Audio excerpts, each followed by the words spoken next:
وعلیکم السلام ورحمۃ اللہ۔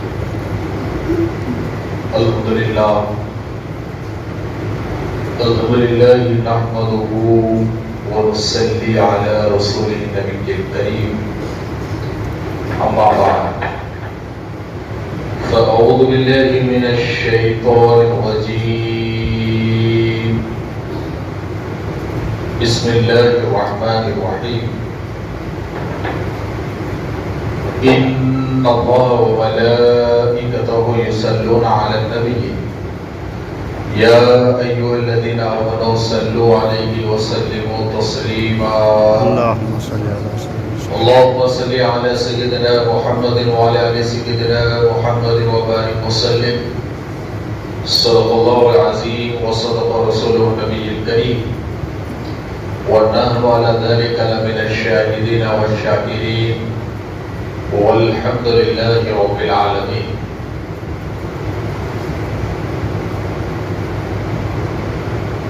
طیبہ ہی کو اب مقصد کعبہ کہیے،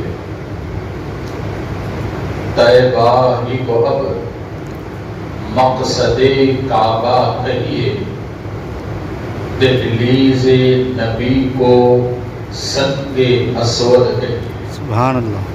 دہلیز نبی کو سنگ اسود کہیے، گر حمد خدا کا حق ادا کرنا ہو، گر حمد خدا کا حق ادا کرنا ہو تو دل سے ایک بار یا محمد کہیے۔ سبحان اللہ۔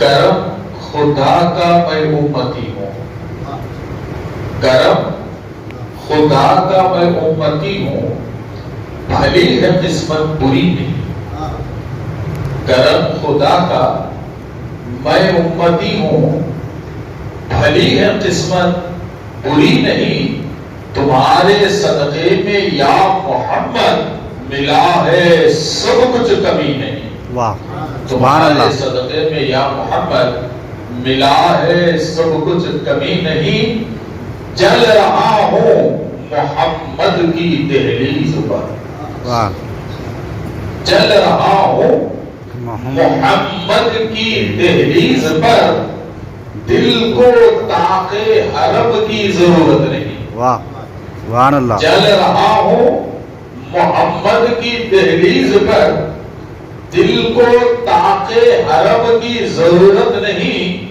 میرے آقا کے ہیں مجھ پر اتنے کرم کہ اب کسی اور کرم کی ضرورت نہیں، سبحان اللہ۔ میرے آقا کے ہیں مجھ پر اتنے کرم کہ اب کسی اور کرم کی ضرورت نہیں، اہل نظر کا ذوق نظارہ کچھ اور ہی ہے، اہل نظر کا ذوق نظارہ کچھ اور ہی ہے، مکہ کچھ اور ہے تو مدینہ کچھ اور ہی ہے، سبحان اللہ۔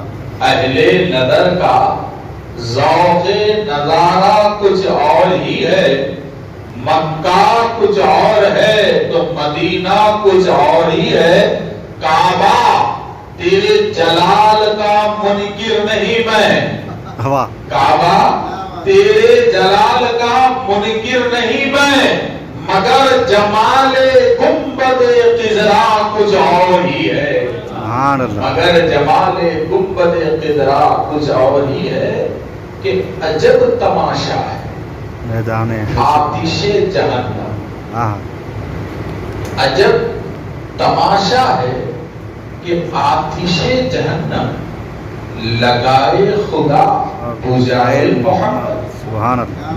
کہ عجب تماشا ہے کہ آتش جہنم لگائے خدا بجائے محمد، ذرا دیکھو خلد بری، ذرا دیکھو خلد بری، بنائے خدا بسائے محمد، سبحان اللہ۔ ذرا دیکھو خلد بری کہ بنائے خدا بسائے محمد۔ حضرات محترم، شہید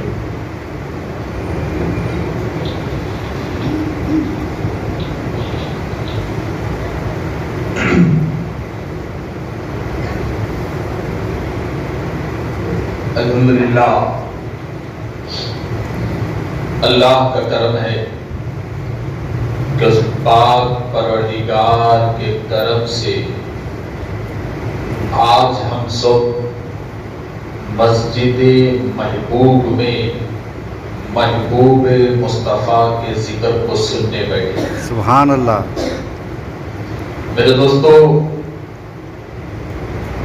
آج 10 رمضان، شب 10 رمضان ہے، 10ویں تراویح ہے، اور 10 رمضان کا دن ام المومنین سیدہ طاہرہ سیدتنا خدیجۃ الکبریٰ سلام اللہ علیہا کے وصال کا دن ہے.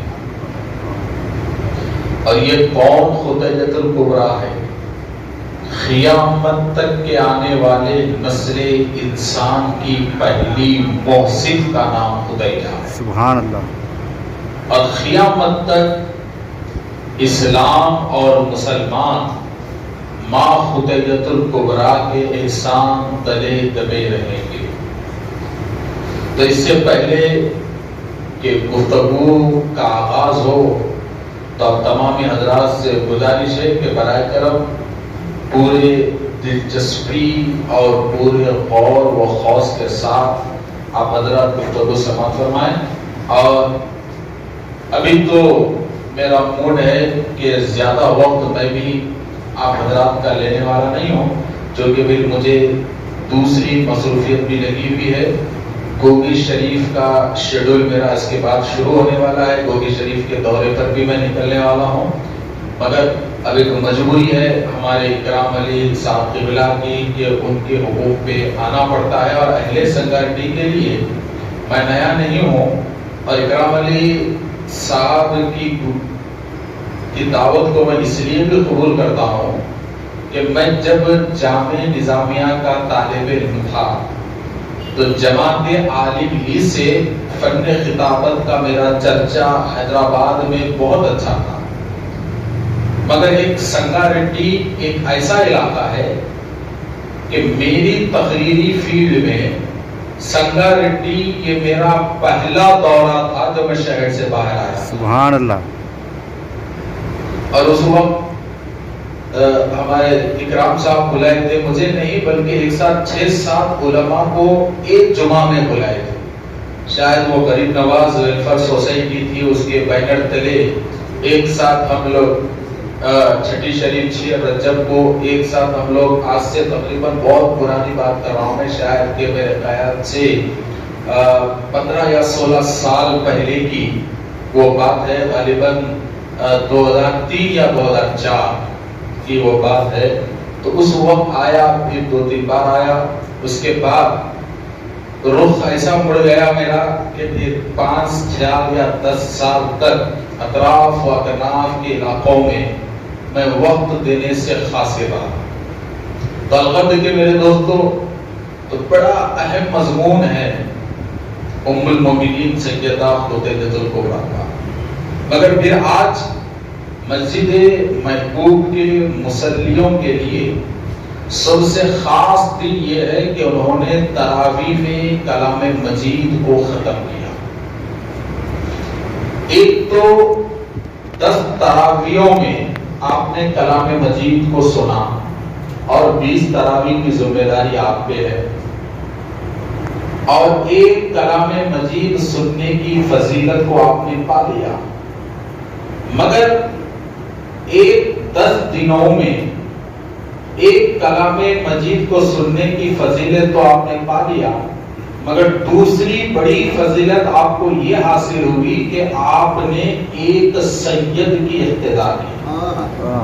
ایک سید حافظ اور ایک سید امام کے پیچھے آپ نے اپنی تراویح کی نمازوں کو مکمل کیا. یہ دوسری فضیلت. اور تیسری اہم بات یہ ہے کہ ساری کائنات کی ماں کے ذکر کی محفل کو آپ سجاتے ہیں. اور جہاں تک میرا خیال ہے اور جہاں تک میں جا چکا ہوں کہ آج سے 3 سے 4 سال پہلے میں اکرام صاحب کے زبان سے ہی سنا کہ ہم جشن خطیجۃ الکبریٰ مناتے، اور غالباً یہ ماحول کہیں نہیں ہے، جبکہ یہ ماحول ہر مسجد میں ہونا چاہیے، ہر مسجد میں ہونا چاہیے۔ تو میرے دوستو، تو اب دیکھیے کہ کون خطیجہ۔ اب اگر آپ ان کی عظمت، ان کی تعریف، ان کی فضیلت اگر آپ دیکھنے کے لیے بیٹھ جائیں گے تو پھر کائنات کا ایسا ورق باقی نہیں رہے گا جس میں شان خطیجۃ الکبریٰ شامل نہ ہو۔ بڑی بلند شان سیدنا خطیجۃ الکبریٰ سلام اللہ علیہا کی، کیسی شان۔ اگر کوئی مجھ سے پوچھے کہ مولانا ام المومنین بی بی خطیجۃ الکبریٰ کی شان آپ کو مختصر انداز میں بیان کرنا ہے تو آپ کیسے کریں گے؟ کیسے مختصر انداز میں بیان کریں گے؟ تو میں 1 منٹ کے اندر ان کی ایک بڑی شان بیان کروں گا۔ وہ بڑی شان یہ ہے کہ اگر سیدائے کائنات شہزادی رسول بی بی بطول سیدہ فاطمہ زہرا ساری جنتی عورتوں کی سردار ہیں، تو ماں فاطمہ کی جنت جن کے قدموں کے نیچے ہے اس ذات کا نام خطیجہ ہے۔ سبحان اللہ، سبحان اللہ۔ ماں فاطمہ کی جنت جس ذات کے قدموں کے نیچے ہے اس ذات کا نام خطیجہ ہے۔ اور کون خطیجۃ الکبریٰ؟ تو میرے دوستو یاد رکھو، کون خطیجۃ الکبریٰ؟ تو بی بی خطیجۃ الکبریٰ کی فضیلت معمولی نہیں ہے میرے دوستو۔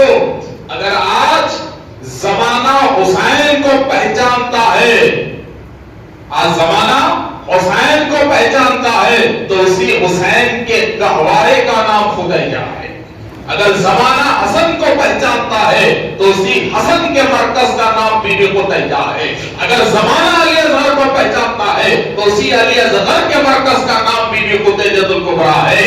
اگر آج زمانہ امام قاسم کو پہچانتا ہے، حضرت امام قاسم کو پہچانتا ہے، زین العابدین کو پہچانتا ہے، علی اکبر کو پہچانتا ہے، اور آگے آؤ، اگر غوث اعظم کو پہچانتے ہیں، غریب نواز کو پہچانتے ہیں، بندہ نواز کو پہچانتے ہیں، مختار کاکی کو پہچانتے ہیں، اور دیگر قیامت تک کے آنے والے سادات اولیاء، سادات علماء کو اگر دنیا پہچانے گی تو قیامت تک کے آنے والے سارے سجدوں کے مرکز کا نام بی بی خطیجۃ الکبریٰ۔ سبحان اللہ۔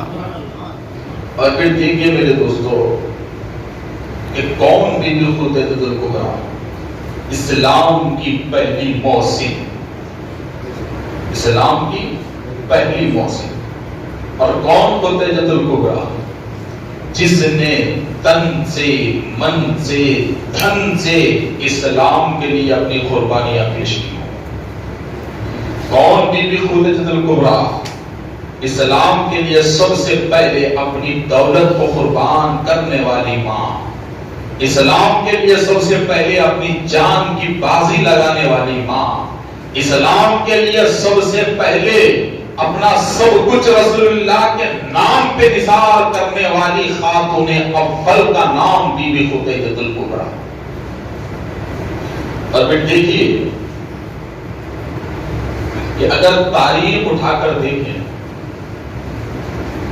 تو ہمیں تاریخ یہ بتاتی ہے کہ بی بی خطیجۃ الکبریٰ کی عمر بڑی ہے اور رسول اللہ کی عمر چھوٹی ہے۔ جب میرے نبی نے بی بی خطیجۃ الکبریٰ سے اپنا پہلا نکاح کیا تو بی بی خطیجۃ الکبریٰ کی عمر کیا تھی جناب؟ 40 سال۔ 40 سال تھی، اور اب پیدا کب ہوئے؟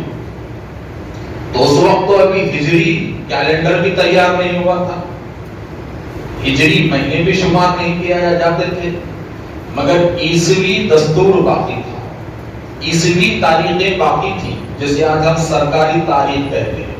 تو اب پیدا کب ہوئے؟ تو آج سال کون سا ہے؟ 2022 کا سال ہے۔ تو اب پیدا کب ہوئی؟ 555 عیسوی میں، 555 عیسوی میں آپ پیدا ہوئی اور 40 سال کی عمر میں رسول اللہ سے آپ کا نکاح ہو رہا ہے، جبکہ آپ بیوہ ہیں، آپ کا نکاح ہو رہا ہے۔ تو ایک چیز ہے کہ تھوڑی دیر کے لیے ہم بی بی خدیجہ الکبریٰ کا اکنامیکل پوزیشن دیکھتے ہیں۔ کوئی چھوٹے موٹے گھر کی آپ نہیں تھی، اس زمانے کی ملینر، اس زمانے کی کروڑ پتی خاتون کا نام بی بی خدیجہ۔ اور آپ کو معلوم ہے بی بی خدیجہ الکبریٰ کا ہولڈ کتنا بڑا تھا؟ مکے کے بڑے بڑے لوگ بی بی خدیجہ الکبریٰ کا گھر جس گلی میں ہے اس گلی سے گزرنا اپنے لیے عزت سمجھتے تھے، اپنے لیے عزت سمجھتے تھے۔ پر کون بی بی خدیجہ الکبریٰ؟ مکہ، مدینہ، دمشق، شام، مصر جیسے بڑے بڑے ممالک میں جن کا کاروبار پھیلا ہوا، جن کا بزنس پھیلا ہوا، اتنی بڑی بزنس مین، اتنی بڑی بزنس مین، اور بزنس کرنے والے کون؟ وقت کا میں بولنے والا سیٹ، اور ایسے بڑے بڑے تاجر آپ کے ہاتھ میں کہ جن کی توتی بولی جاتی تھی تجارت کے میدان میں، ایسے آپ کی چوکھٹ پہ ٹھہرا کرتے تھے۔ اتنی بڑی businessman Bibi Khadija al Kubra, کوئی چیز کی کمی ان کے پاس نہیں تھی، کسی چیز کی کمی ان کے پاس نہیں تھی۔ تو پھر یہ کیسے ہوا؟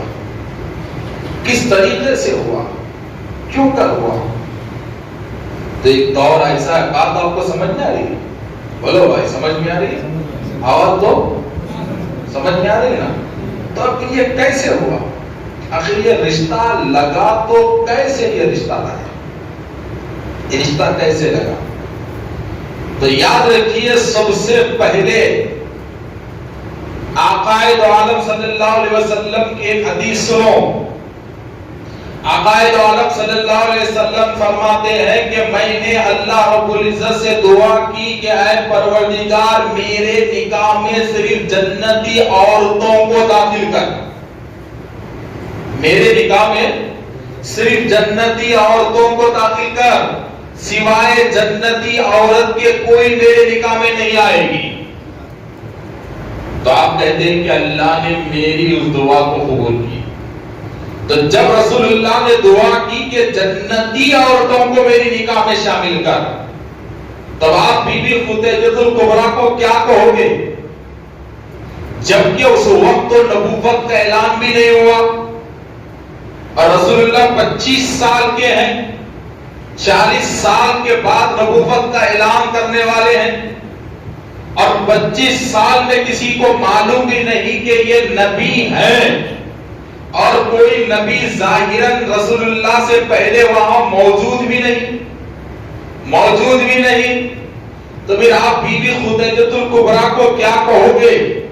تو تاریخ بتاتی ہے کہ بی بی خدیجہ الکبریٰ ایک ایسی ذات ہے کہ بچپن سے لے کے رسول اللہ کے نکاح کے وقت تک ان کی زندگی ایسی گزری کہ انہوں نے کبھی بت پرستی نہیں کی، ہمیشہ وہ کفر سے دور رہے، اور اللہ نے رسول اللہ صلی اللہ علیہ وسلم کے نکاح کے لیے انہیں کفر سے محفوظ رکھا، انہیں بت پرستی سے محفوظ رکھا، انہیں دنیاوی معاملات سے محفوظ رکھا، اور کبھی بی بی خدیجہ کو کسی نے اپنی زندگی میں مکے کے کسی بت خانے میں نہیں دیکھا، وہ بت پرستی سے ایک دم محفوظ تھی، ایک دم محفوظ تھی۔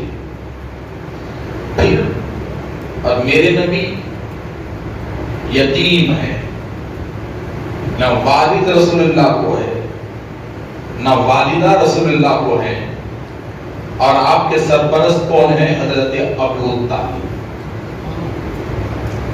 اور حالت کیسی ہے رسول اللہ کی؟ نہ ذاتی بزنس رسول اللہ کا ہے، نہ ذاتی گھر اس وقت آقا کا ہے، نہ ذاتی زمین اس وقت رسول اللہ کی ہے، نہ ذاتی زراعت اس وقت رسول اللہ کا ہے، حتیٰ کہ کوئی ذاتی جانور بھی اس وقت رسول اللہ کا نہیں. تو پھر اتنی بڑی تاجر عورت سے رشتہ کیسے لگا؟ اس کی وجہ کیا ہے؟ تو دیکھیے اس کی ایک اہم وجہ میں آپ کو بتاتا ہوں کہ ایک دن کیا ہوا کہ اماں جان بی بی خدیجہ الکبریٰ سلام اللہ علیہا آرام کر رہی تھی. نکاح سے پہلے کی بات، آرام کر رہی تھی، سو رہی تھی. تو خواب میں انہوں نے دیکھا کہ سورج ان کے گھر کی چوکھٹ میں آ گیا.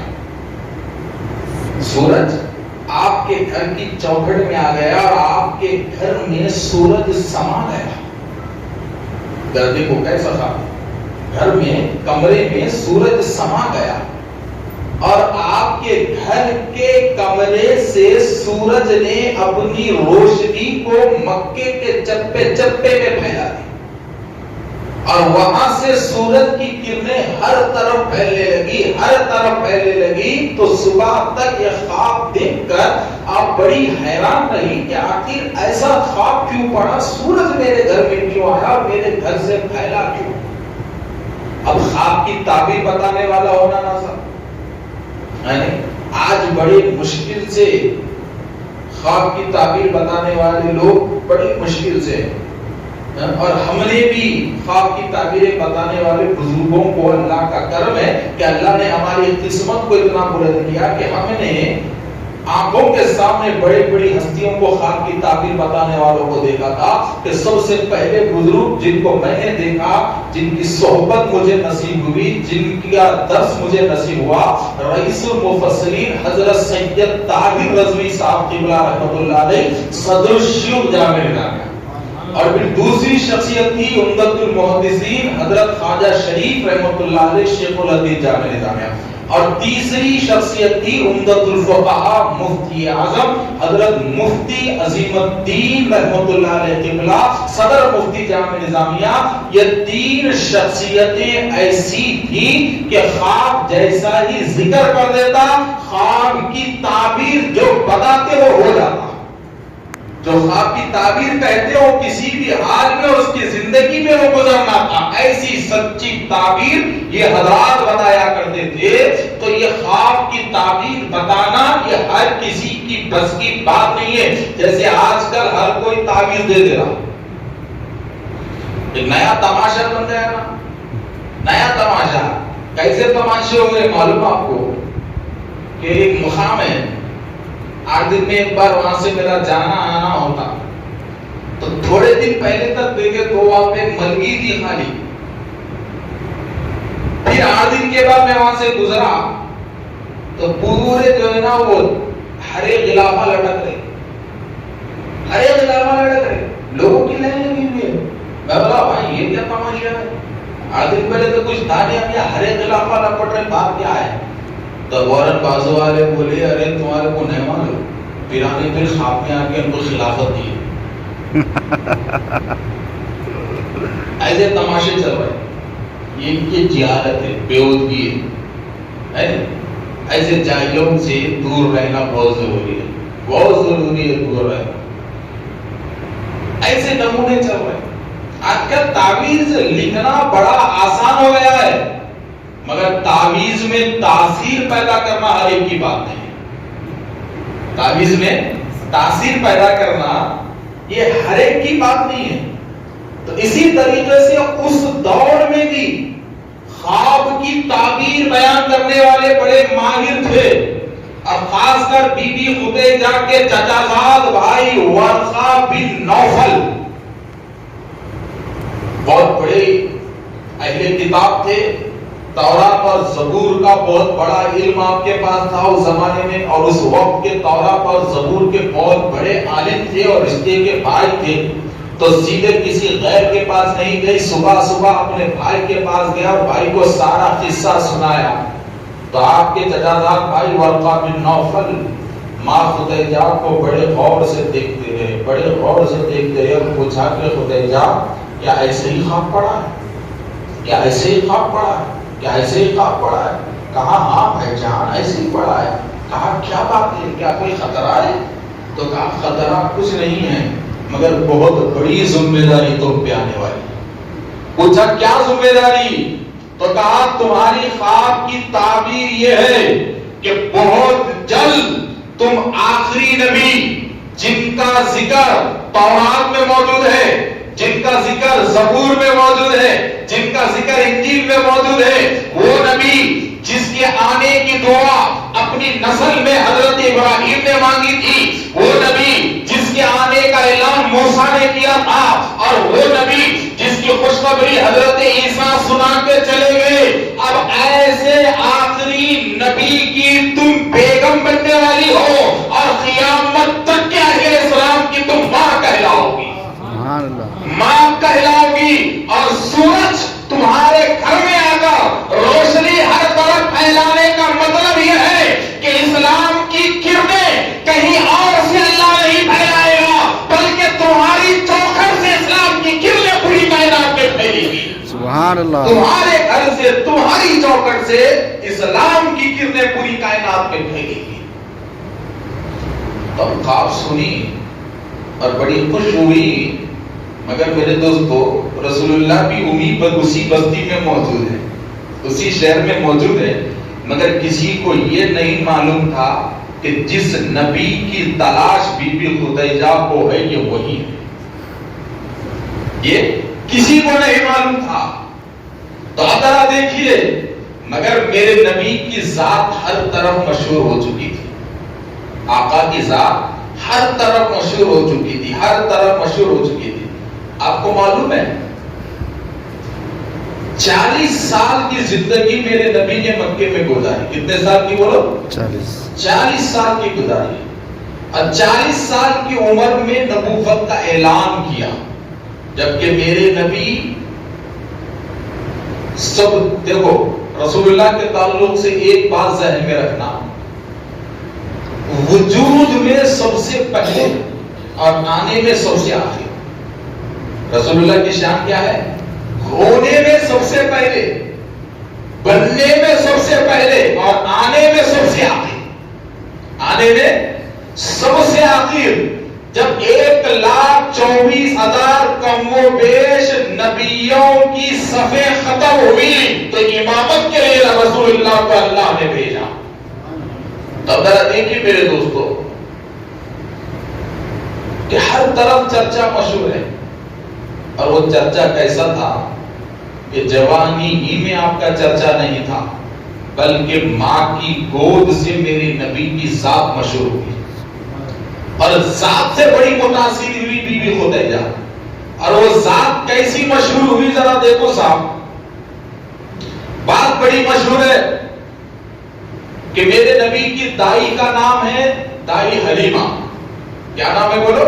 دائی حلیمہ. دائی حلیمہ دودھ پلانے والی. امی کے بعد اگر آپ کسی کا دودھ پیے تو بی بی دائی حلیمہ کا ہے نا. مگر جب دائی حلیمہ رسول اللہ کو دودھ پلانے کے لیے اپنی ذمہ داری میں لیا تو اس وقت بی بی دائی حلیمہ کو اپنا ایک خاص بیٹا تھا، اپنا ایک خاص بیٹا تھا. یہ بھی دودھ پینا ہوتا، رسول اللہ بھی دودھ پینا ہوتا، تو میرے نبی کی عظمت کا ڈنکا سب سے پہلے دائی حلیمہ نے عرب کی وادیوں میں بجایا. اور وہ کیسے بجایا ذرا دیکھیے کہ دائی حلیمہ بچپن میں رسول اللہ کو گود میں رکھ کے زمانے والے کو کہتے ہیں کہ زمانے والوں میری گود میں جو ذات ہے یہ معمولی ذات نہیں ہے. ایک ادا میں ان کی یہ بتلاتی ہوں کہ ان کا انصاف ماں کی گود سے جاری ہے. پوچھا کس طریقے کے انصاف؟ تو کہنے لگے کہ جب یہ دودھ پیتے تو صرف ایک چھاتی کا دودھ پیتے، دوسرے چھاتی کے دودھ کو چھوڑ دیتے. تو میں سمجھ گئی کہ یہ موسم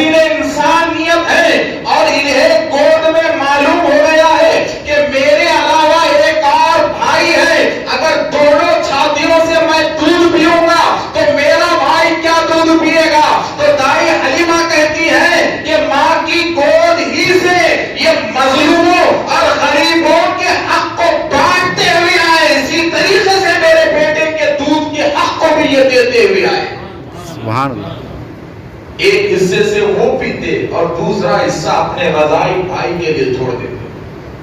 تو یہاں دائی حلیمہ کا گاؤں متوجہ ہوا کہ آخر یہ بچے میں کچھ خاص ہمیں لگ رہا ہے، مگر کسی کو یہ نہیں معلوم تھا کہ یہی بچہ نبی ہے، کسی کو نہیں معلوم تھا. اب دیکھیے یہ حالات کیسے ہیں.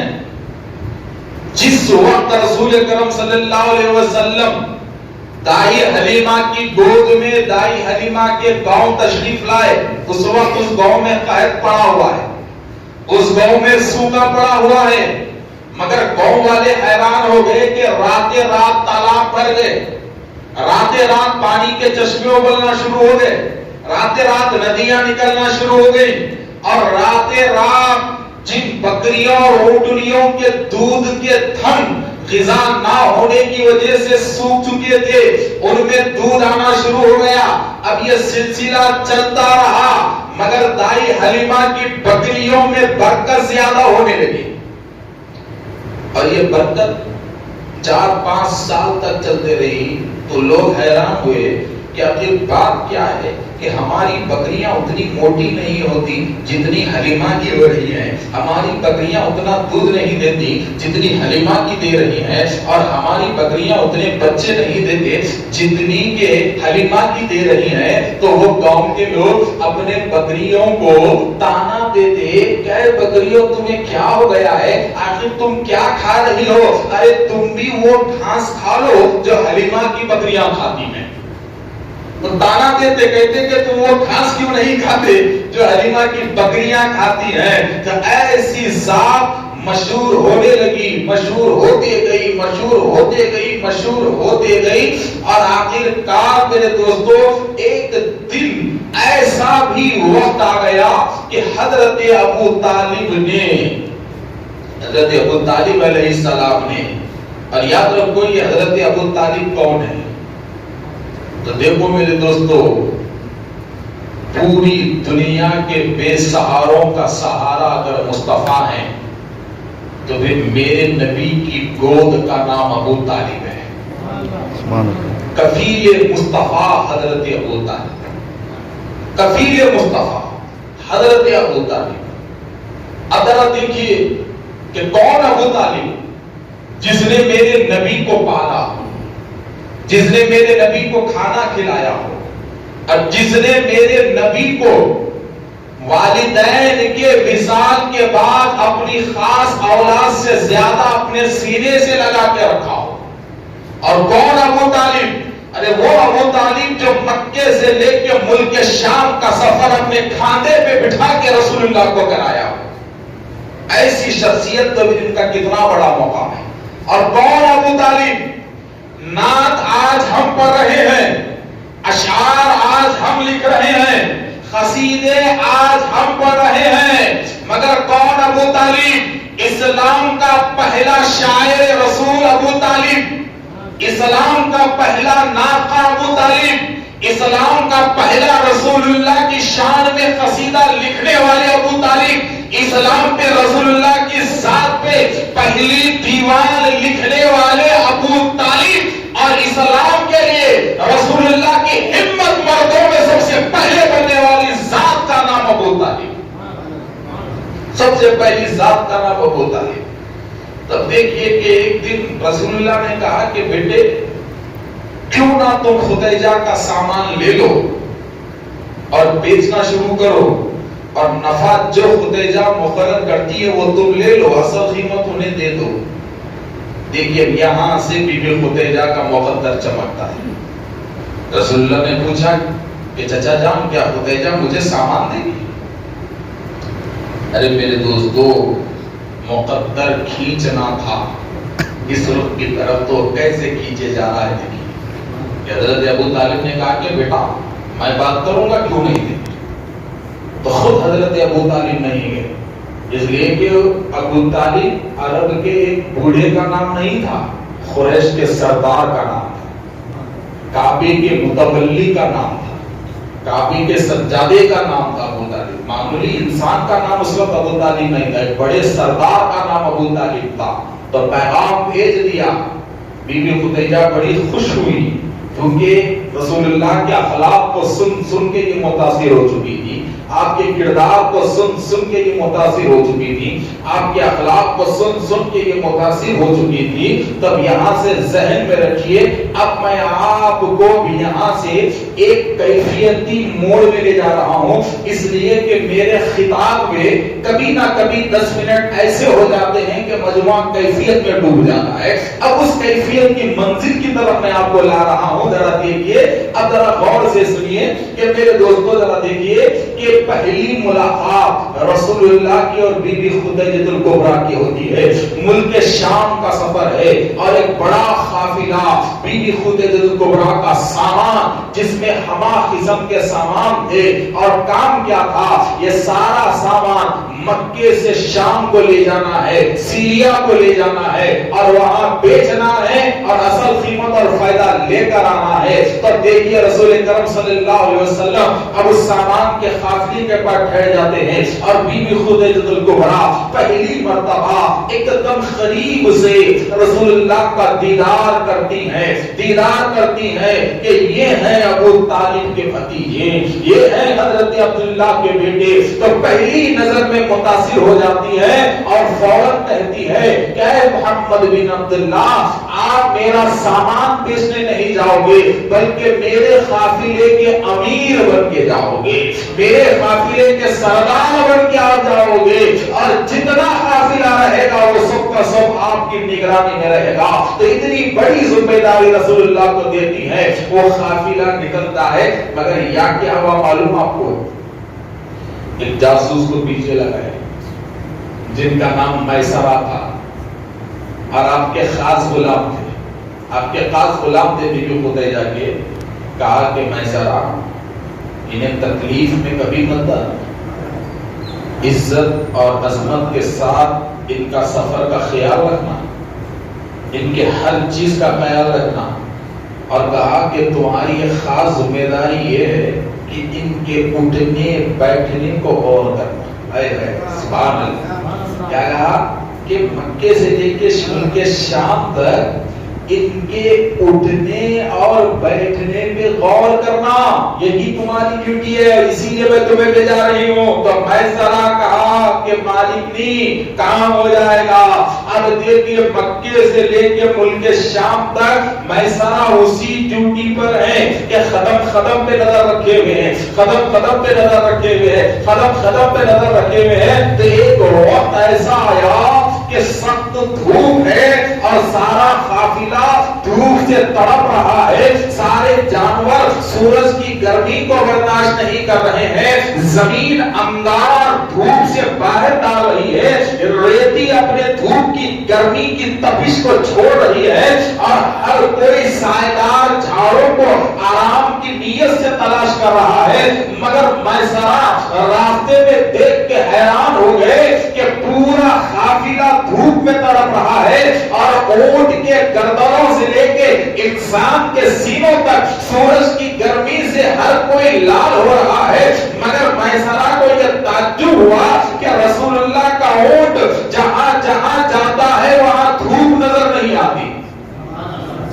بڑا تعجب ہوا دیکھ کر کے یہ کیا ہے کہ 150-200 اونٹوں پہ دھوپ ہے اور ان کی سواری میں دھوپ نہیں ہے اور چھاؤں ہے.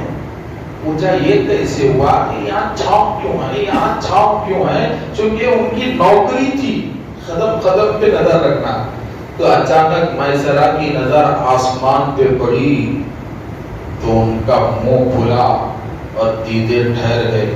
کیا منظر تھا آپ کو معلوم ہے کہ ہر طرف دھوپ تھی مگر میرے نبی کا اونٹ جیسے جیسے آگے بڑھتا آسمان پہ ٹھنڈے بادل کا ٹکڑا بھی ویسے ویسے آگے بڑھتا، ویسے ویسے آگے بڑھتا اور وہ بادل سایہ کرتا، وہ بادل سایہ کرتا.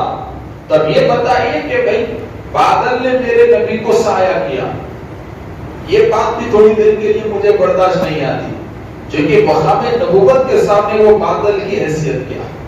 تو پھر وہ بادل ہمیشہ سر پہ کیوں رہتا تھا، اس کی وجہ کیا ہے؟ تو میرے دوستو یہ ضرورت نہیں ہے، یہ پروٹوکول ہے، یہ ضرورت نہیں ہے، یہ پروٹوکول ہے، اس لیے کہ جب بڑا آتا ہے تو اس بڑے کے لیے سب سے پہلے یا تو ریڈ میٹ بچھائی جاتی ہے یا تو گرین میٹ بچھائی جاتی ہے، اور اس بڑے کی عظمت اور بڑے کی شان بتانے کے لیے چھتری پکڑی جاتی ہے۔ دیکھیے صدر جمہوریہ باہر نکلے تو چھتری پیچھے ہوتی ہے، کسی علاقے کا پریزیڈنٹ آ جائے تو ریڈ میٹ یا گرین میٹ رہتی ہے، ادھر پروٹوکول بتانے کے لیے چھتری پکڑنے والا سنتری ٹھہرا ہوا رہتا ہے۔ تو سنتری کے ہاتھ میں چھتری دیکھ کر انسان یہ بات اندازہ لگا سکتا ہے کہ چھتری کے نیچے جو بندہ ہے یا تو وہ کسی ملک کا بادشاہ ہونا چاہیے یا کسی ملک کا صدر ہونا چاہیے یا کوئی کائنات کا بڑا انسان ہونا چاہیے۔ تو اسی طریقے سے میرے نبی کے سر پر بادل کا سایہ یہ ضرورت نہیں تھی، بلکہ اللہ نے پروٹوکول دے رکھا تھا کہ کائنات کا شہنشاہ جب باہر نکلے گا تو خالی باہر نہیں نکلے گا، بلکہ قدرتی شاہی انداز ہوگا، اور وہ شاہی انداز یہ ہوگا کہ میرے نبی کے تلووں کے نیچے فرشتے پر بچھائیں گے اور سر کے اوپر بادل چھتری بن کے چلتا رہے گا۔ سبحان اللہ۔ سر کے اوپر بادل چھتری بن کے چلتا رہے گا۔ یہ پروٹوکول اللہ کی طرف سے تھا تاکہ جن و انس، پرندے اور درندے جو یہ منظر دیکھ رہے ہیں، اہل نظر جو یہ منظر دیکھ رہے ہیں، یہ دیکھ کے سمجھ جائے کہ بادل کا سایہ کرنا یہ معمولی علامت نہیں ہے کہ زمین کا جو بادشاہ ہوتا ہے انسان اس کے سر پہ چھتری رکھتا ہے، اور ساری کائنات کا جو شہنشاہ ہوتا ہے قدرتی بادل اس کے سر پہ چھتری بن جاتی ہے۔ ذرا دیکھو، بڑے حیران ہو گئے کہ بادل چل رہا ہے، بادل چل رہا ہے، بادل چلا ہے۔ اب ایک دن ایسا آیا کہ شام کی سرحد قریب آئی۔ اب جب سرحد قریب آئی اور ملک میں داخل ہونا ہے تو کچھ تیاریاں بھی تو ہوتی ہے نا، کچھ آرام بھی تو ہوتا ہے نا۔ تو اس آرام کی غرض سے ایک کھلا میدان تھا، اس کھلے میدان میں رکے، اور ایک عیسائیوں کا گرجا تھا قریب میں، اس گرجے کے پاس رکے۔ ہر کسی نے اپنا اپنا اونٹ باندھا، اور میرے نبی بھی جا کر ایک مقام پر بیٹھ گئے، بیٹھے رہے، کسی نے غور بھی نہیں کیا، ہر کوئی اپنی تھکان میں، اتنی خطرناک دھوپ سے باہر آئے، ہر کوئی اپنی تھکان میں ہے۔ مگر راہب یعنی کہ چرچ کا عالم بہت بڑا بوڑھا تھا اور بہت پڑھا لکھا تھا، پچھلی کتابوں کا بہت بڑا علم وہ رکھتا تھا۔ جب وہ بوڑھا اس گرجا سے باہر نکلا، اس چرچ سے باہر نکلا، تو اس کے قدم رک گئے اور بڑی حیرانی سے دیکھا، بڑی حیرانی سے دیکھا، بڑی حیرانی سے دیکھا، بڑی حیرانی سے۔ اندر گیا پھر باہر آیا، اندر گیا پھر باہر آیا۔ دل میں بڑی بے چینی تھی، فوراً ایک پلان اس کے دل میں آیا اور جا کر قافلے والوں کو کہا کہ آپ لوگ اتنی دھوپ میں کیوں بیٹھے ہوئے ہیں؟ آپ مسافر ہیں اور مسافروں کو ہمارے پاس دعوت کا انتظام ہوتا ہے، آج ہم آپ کو کھانا کھلائیں گے، اندر آئیے۔ سب خوش ہو گئے کہ بھائی کھانا ملا اور چھت بھی مل رہی ہے آرام کو، سب کے سب چلے گئے اور دفتر سجایا گیا، پورے کے پورے دفتر پہ بیٹھے۔ تو اب وہ راہب، وہ پچھلی کتابوں کا عالم، بڑے غور سے دفتر کو دیکھ رہا ہے۔ اب دفتر میں بیٹھا لوگوں کو کیا بولا رہے، بھائی ڈال لو کھا لو، وہ لانا نہیں ہے، بلکہ اس کی نظر دیکھ رہی ہے، غور سے غور سے غور سے غور سے، بڑی غور سے دیکھ رہا ہے۔ بڑی غور سے دیکھنے کے بعد پوچھا کہ کیا سب آ گئے، کیا سب آ گئے؟ تو میسرہ نے کہا کہ نہیں، ایک نہیں آئے۔ پوچھا کون؟ کہا کہ محمد بن عبداللہ۔ پوچھا کیا وہی جو جھاڑ کے نیچے بیٹھے ہوئے تھے؟ اب یہ بات رازداری میں چلی۔ پوچھا وہی جو جھاڑ کے نیچے بیٹھے ہوئے تھے؟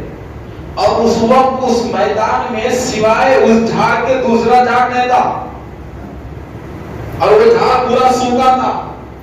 اس جھاڑ کے کوئی دوسرا جھاڑ نہیں تھا. پوچھا وہی نا جو جھاڑ کے نیچے بیٹھے ہوئے تھے؟ بھائی سرا نے کہا ہاں وہی. تو زراحیل نے کہا کہ ارے بابا میں نے تو یہ محفل سجائی ہے ان کے لیے. ارے تم لوگ کئی بار یہاں سے گزرے, کئی بار یہاں بیٹھے, کبھی ہم تمہارے پتھر بلائے؟ کہا نہیں. تو آج کیوں بلائے؟ اس لیے کہ اب تک تمہارے قافلے میں وہ نہیں تھے, آج وہ ہیں, تو ان کے لیے میں نے یہ محفل سجائی. تو میں سنا نے پوچھا کہ ان میں بات خاص کیا ہے؟ تو کہا کہ خاص بات نہیں, بہت ہی بڑی خاص بات ہے. پوچھا کیا خاص بات ہے؟ تو کہا کہ ہمارے پچھلے نبیوں کے کتابوں میں لکھا ہے کہ اس جھاڑ کے نیچے سوائے نبی کے کوئی بیٹھ نہیں سکتا. اس جھاڑ کے نیچے سوائے نبی کے کوئی بیٹھ نہیں سکتا, اور جو اس جھاڑ کے نیچے بیٹھے گا وہی آخری نبی ہوگا. تو ہمارے باپ داداؤں نے صدیاں گزار دی, لمبی لمبی عمریں ہمارے باپ دادا گزار دیے, مگر ان کے سامنے ہزاروں کے قافلے آئے, ہزاروں کے قافلے چلے گئے, مگر کوئی جھاڑ کے نیچے نہیں بیٹھا. اور میری بھی تمنا تھی کہ شاید میری عمر ختم ہو جائے گی, کوئی جھاڑ کے نیچے نہیں بیٹھے گا, مگر اللہ کا کرم ہے کہ اللہ نے میرے باپ دادا کی خواہش کو میرے ذریعے پورا کرا دیا, اور میں نے آخری نبی کو دیکھ لیا. آخری نبی کو میں نے دیکھ لیا. بھائی سارا حیران ہو گیا, کہا کہ یہ آخری نبی ہے. کہا میں تمہیں ثبوت دیتا ہوں. کہا کہ اچھا چلو یہ بتاؤ ان کا حسب نسب کیا ہے. بھائی ہر ایک کا نسب ضروری ہے. بیچ میں کوئی سید بنا تو نسب آخر تک اس کا نہیں لگتا. آج کل لوگوں کو سید بننے کا شوق بہت ہو گیا ہے, یعنی باپ داداؤں کی ہسٹری دیکھے تو پٹھانا ہے, اور رخو پہ کے نام دیکھے تو سید ہے. رخو پہ ایک اس کا پوسٹر آیا تھا میرے پاس, پوری زندگی وہ صاحب سے ملا نہیں, ان کا انتقال ہوا اور اس کا پوسٹر آیا تو سید لکھا ہوا ہے. میں بولا ارے تمہارے حضرت کو سید کیسا لگا ہے؟ تو خانقاہ سے جواب آیا, یعنی میں نے پوچھا, ایک صاحب پوچھے, وہ صاحب کو بڑا غصہ ہے, وہ صاحب فون کر کے ایک خلیفہ کو پوچھے کہ تمہارے صاحب تو شیخ ہے نا جی, سید کیسا لگا ہے؟ تو جواب کیا آیا معلوم؟ 4 خلیفہ 4 خلافت کسی کو دیے تو پیر سید بن جاتا ہے. 4 خلافت کسی کو دیے تو پیر سید بن جاتا کہتے. ارے میرے دوستو, سید یہ منصب نہیں ہے, سید یہ عہدہ نہیں ہے, سید یہ ڈگری نہیں ہے, بلکہ سید یہ ماں فاطمہ کا دودھ اور علی کے خون کا نام ہے. اور جس کی رگوں میں ماں فاطمہ کا دودھ ہوگا, مولا علی کا خون ہوگا اور رسول اللہ کا نور ہوگا, وہ سید کہلائے گا. اس کے علاوہ کوئی کائنات میں سید نہیں کہلائے گا. اب اگر کوئی اپنے باپ دادا کو دنیا میں مشکوک کر رہے ہیں تو وہ الٹی پڑتی ہے. ایسے کئی لوگ ہیں, وقت نہیں ہے کہ یہ ٹاپک کو لے کے بیٹھ جاؤں میں. تو اب ذرا دیکھیں میرے دوستو, تو میں سارا حیران ہو گیا کہ یہ نبی ہے. حوالہ کیا یہ نبی ہے. ہاں کیسے معلوم؟ تو بولا بابا ذرا نسب بتاؤ, کس کی اولاد سے ہیں؟ تو کہا کہ یہ ان کے والد کا نام عبداللہ ہے. بولے ان کے دادا کا نام کیا ہے؟ کہا عبد المطلب. خاندان کون سا ہے؟ بنو ہاشم. نسل کون سی ہے؟ نسل ابراہیمی. سبحان اللہ. دادا کون ہے؟ حضرت ابراہیم. تو کہا الحمدللہ پروف مل گیا. کہا الحمدللہ پروف مل گیا. اب ایک نشانی دیکھنا باقی ہے. پوچھا وہ کی؟ کہا کہ وہ بتانے کی نہیں ہوتی, راز ہے. اور فوراً میسرا گئے اور رسول اللہ سے گزارش کی, کہا کہ حضور آپ تشریف لائیے, سو بیٹھے ہوئے ہیں اور میزبان آپ کے بغیر کسی کو کھلانے تیار نہیں ہے. آپ کے بغیر کسی کو کھلانے تیار نہیں ہے, آپ تشریف لائیے. تو رسول اللہ تشریف لائے اور وہ بیچارہ راہی عالم اپنے مقدر پہ ناز کرنے لگا, مہمان نوازی مکمل ہو گئی، سارے کے سارے عبادت خانے سے باہر نکلے اور اس راہب نے رسول اللہ سے کہا کہ اے نیک انسان، اے نیک انسان، اے عبداللہ کے بیٹے، کہ آپ مجھے 2 منٹ دیں گے؟ تو رسول اللہ نے 2 منٹ نواز دیا تو فوراً میرے آقا کو تنہائی میں لے گیا اور کہا کہ میں نے آپ کو پہچان لیا،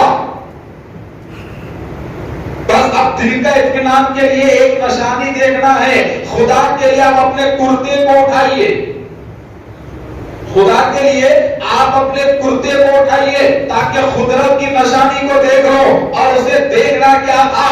مہر نبوت دیکھنا تھا۔ تو میرے نبی نے جسم مطہر سے اپنے کرتے کو اٹھایا تو 2 شاموں کے بیچ میں مہر نبوت کا دیدار کیا، چیخ نکل گئی، کہنے لگا کہ قسم خدا کی آپ کے علاوہ کوئی آخری نبی ہو ہی نہیں سکتا، کیونکہ مہر نبوت تو آپ کے سینے پہ۔ میرے نبی چلے گئے، مگر میسرہ سے اسرائیل نے کہا کہ بابا اگر ملک شام جا رہے ہو تو زیادہ دن مت رکو، اس لیے کہ یہودی ان کے دشمن ہیں، یہودی انتظار میں ہیں، ان کے دشمن ہیں، اگر معلوم ہو جائے گا کہ یہی آخری نبی ہے تو یہودی ان پہ حملہ کریں گے۔ تو میسرہ بڑے حیران ہے کہ کیا کریں۔ الغرض کے وہ سفر ختم ہو گیا۔ اب وہ سفر ختم ہو جانے کے بعد واپس آئے ڈبل فائدے کے ساتھ، غور کرو، پہلے سے ڈبل فائدے کے ساتھ واپس آئے، اور واسی میں جب مکے کا بارڈر قریب آیا تو میسرہ نے رسول اللہ سے اجازت مانگی، کہا کہ اے محمد بن عبداللہ مجھے اجازت دیجئے تاکہ میں آپ لوگوں سے پہلے اپنی سٹانی کے پاس جاؤں، آپ لوگوں سے پہلے بی بی خدیجہ کے پاس جاؤ اور آپ لوگوں کے آنے کی خوشخبری سنا دو، اس لیے کہ آپ بڑے فائدے کے ساتھ آ رہے ہیں۔ میرے نبی نے اجازت دی، کہا جاؤ اور سنا دو۔ تو ایک تیز رفتار جانور پہ آپ نکلے، مقصد کیا تھا؟ فائدہ نقصان سنانا نہیں تھا، یہ حالات سنانا تھا، یہ حالات سنانا تھا۔ تیز رفتار گئے اور بی بی خدیجہ کبریٰ سے کہا کہ مالک نے مبارک ہو، بڑے ڈبل فائدے کے ساتھ قافلہ آ رہا ہے۔ تو بی بی خدیجہ نے کہا کہ مجھے پروردگار نے بہت نوازا ہے، آج تک میں نے نفع و نقصان کا خیال ہی نہیں کیا ہے، مگر آج تمہارے سفر پہ میری توجہ بڑھ گئی ہے، جس کام کے لیے میں نے بھیجا ہے وہ کام کیا ہوا بتاؤ۔ تو میسرہ نے کہا آپ خود اپنی بالکنی پہ چڑھ جائیے، آپ خود اپنے چھت پہ چڑھ جائیے اور پورے مجمع میں ان پہ نظر رکھنا، وہ کیا ہے آپ کو معلوم ہو جائے گا، پورے مجمع پہ ان پہ نظر رکھنا، وہ کیا ہے آپ کو معلوم ہو جائے گا۔ تو ذرا دیکھیے میرے دوستو، بی بی خدیجہ کبریٰ اپنی سہیلیوں کے ساتھ، اپنی خادموں کے ساتھ گھر کی بالکنی پہ یا چھت پہ چڑھ گئی اور دور سے آتے ہوئے قافلے پہ نظر رکھا۔ 300-400 آدمی اس قافلے میں، 150-200 کے جانور، اور ظاہر ہے اونٹ کو غور کرو، اگر انسان اونٹ پہ بیٹھتا ہے تو انسان سے پہلے اونٹ کی گردن ہر ایک کو نظر آتی ہے، تو 100-150 اونٹ کی گردن ہے، مگر بی بی خدیجہ نے دیکھا تو بڑے حیران ہوئے کہ کیا دیکھا؟ آپ کو معلوم ہے کہ رسول اللہ کا ہائٹ کیا ہے؟ درمیانی، نہ میرے نبی گڈے نہ لمبے، درمیان، چھوٹے خط کے نہ بڑے خط کے رسول اللہ، اللہ نے درمیانی خط نوازا ہے اللہ کے رسول کو۔ تو ایک درمیانی خط کو لے کر اونٹ پہ بیٹھے رسول اللہ، اور عرب کے لمبے لمبے لوگ اونٹ پہ سامنے بیٹھ کے جا رہے ہیں، بڑی بڑی اونچی اونچی گردنوں کے اونٹوں کو لے کر وہ جا رہے ہیں، مگر بی بی خدیجہ الکبریٰ سلام اللہ علیہا یہ منظر دیکھ کے حیران ہوئے کہ سارے سروں سے سب سے بلند سر اس مجمع میں رسول اللہ کا نظر آ رہا ہے، سب سے بلند سر، ہر سر چھوٹا نظر آ رہا ہے رسول اللہ کے سر کے سامنے، ہر سر بھیگا پڑا ہوا ہے رسول اللہ کے چہرے کے نور کے سامنے۔ اور یہ منظر جو میسرہ نے دیکھا تھا وہ بی بی خدیجہ نے مکے کی گلیوں میں دیکھا کہ مکے سے ملک شام تک جیسے جیسے میرے نبی جاتے تھے بادل سر پہ سایہ کر کے آتا تھا، اور رسول اللہ جیسے جیسے مکے کی گلیوں میں آ رہے ہیں وہی بادل سایہ کرتا ہوا بی یا چھت کے اوپر سے وہ منظر کو دیکھ رہے ہیں تو بڑی متاثر ہوئی، بڑی متاثر ہوئی، بڑی متاثر ہوئی۔ رسول اللہ نے حساب بتا دیا، گھر کو چلے گئے۔ اب گھر کو جانے کے بعد تھوڑے دن گیپ دینے کے بعد بی بی خدیجہ نے نکاح کے پیغام کو بھیجا، چونکہ علامتیں معلوم ہو گئی کہ یہ نبی ہیں، یہ نبی ہے، علامتیں معلوم ہو گئی، نکاح کے پیغام کو بھیجا اور نکاح کا پیغام آیا اور نکاح طے ہو گیا۔ دیکھیے بات کو سمیٹ رہا ہوں، بات کو سمیٹ رہا ہوں، ایک دم سمیٹ کے کہوں گا کہ نکاح طے ہو گیا اور بی بی خدیجہ اب ایک خاندان کی وہ عورت تھی، اب ایک قبیلے کی وہ عورت تھی، اب ایک تاجر پاکیزہ طاہرہ اور شریفہ ایک تاجر عورت تھی، مگر اب کائنات کی پہلی عورت بننے جا رہی ہے۔ سبحان اللہ۔ کائنات کی پہلی عورت بننے جا رہی ہے، اور کیسی عورت بننے جا رہی ہے کائنات کی؟ تو دیکھیے میرے نبی نے فرمایا کہ قیامت تک کائنات کی کوئی عورت خدیجۃ الکبریٰ کی فضیلت کو نہیں پہنچ سکتی۔ پوچھا گیا مریم، وہ پاک مریم جنہوں نے اپنی جوانی ذکر الہی پہ ختم کی ہو، وہ پاک مریم جنہوں نے رضا الہی کے لیے اپنے گاؤں کے لوگوں کی تہمت کو برداشت کیا ہو، ارے وہ پاک مریم جنہوں نے اپنے شوہر کی نسبت سے نہیں بلکہ قدرت الہی کے کرشمے سے آمیرہ ہوئی ہو، اور وہ پاک مریم جو نبی کی بیٹی تو نہیں تھی مگر ایک نبی کی ماں، حضرت عیسیٰ کو جس نے پیدا کیا، روح اللہ کو جس نے پیدا کیا، اور وہ پاک مریم جنہوں نے زمین پر جبریل کو دیکھا، اور وہ پاک مریم کہ کمرہ بند چلا کشی ہو رہی ہے تو جنت سے مریم کے لیے کھانے کی غذا اتر رہی ہے، کھانے کی غذا بند کمرے میں جنت سے اتر رہی ہے، تو جب مریم کا اتنا بڑا مقام ہے تو کیا وہ مریم بی بی خدیجۃ الکبریٰ کے سامنے کیا فضیلت رکھتی ہے؟ تو میرے نبی نے کہا کہ وقت کی مریم سے بھی بڑی فضیلت خدیجۃ الکبریٰ کی ہے۔ عظمت میں بی بی خدیجۃ الکبریٰ مریم حضرت عیسیٰ کی امی بی بی مریم سے بھی آپ کی عظمت بلند ہے، آپ کی عظمت بلند ہے۔ اور پھر امہات المومنین بی بی خدیجۃ الکبریٰ کے وصال کے بعد میرے نبی نے اور بھی کئی نکاح کیے، کہیں 11 کا ذکر آیا، کہیں 10 کا آیا، کوئی 12 بتاتا ہے۔ الغز کے کئی نکاحیں کیے، کئی نکاحیں کیے، اور وہ نکاح کرنا بھی ایک معاشرتی نظام کو باقی رکھنے کے لیے تھا، عورتوں کے حقوق کو دلانے کے مقصد سے تھا، وہ ٹاپک الگ ہے، وہ الگ ہے۔ تو پھر امہات المومنین میں بھی بڑی بڑی شخصیتیں تھیں۔ بی بی عائشہ صدیقہ رضی اللہ تعالیٰ عنہ، ان کا کتنا بڑا مقام ہے بی بی عائشہ صدیقہ رضی اللہ تعالیٰ عنہ کا؟ معلوم ہے کہ رسول اللہ کے بعد اگر کوئی علم فقہ میں ماہر تھی تو وہ بی بی عائشہ، بی بی عائشہ۔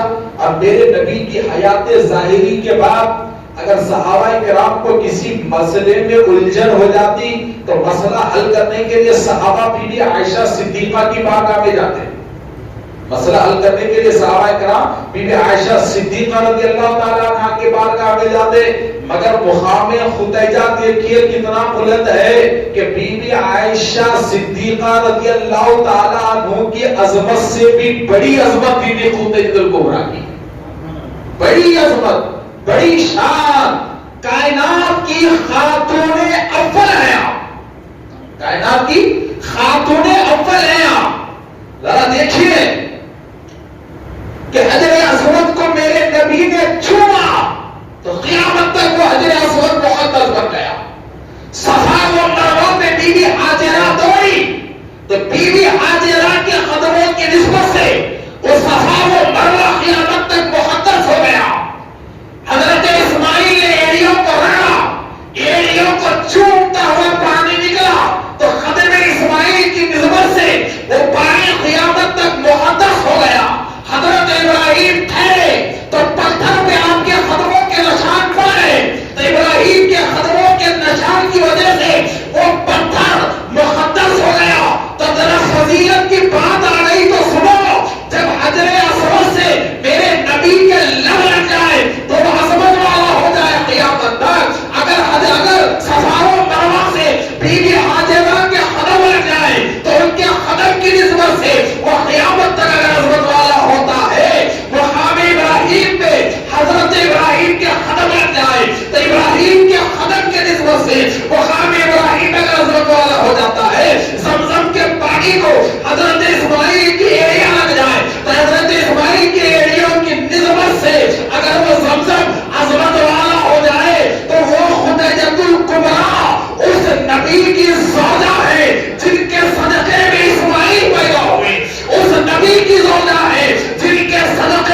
ان کی شان کیا ہوگی، ان کی عظمت کیا ہوگی۔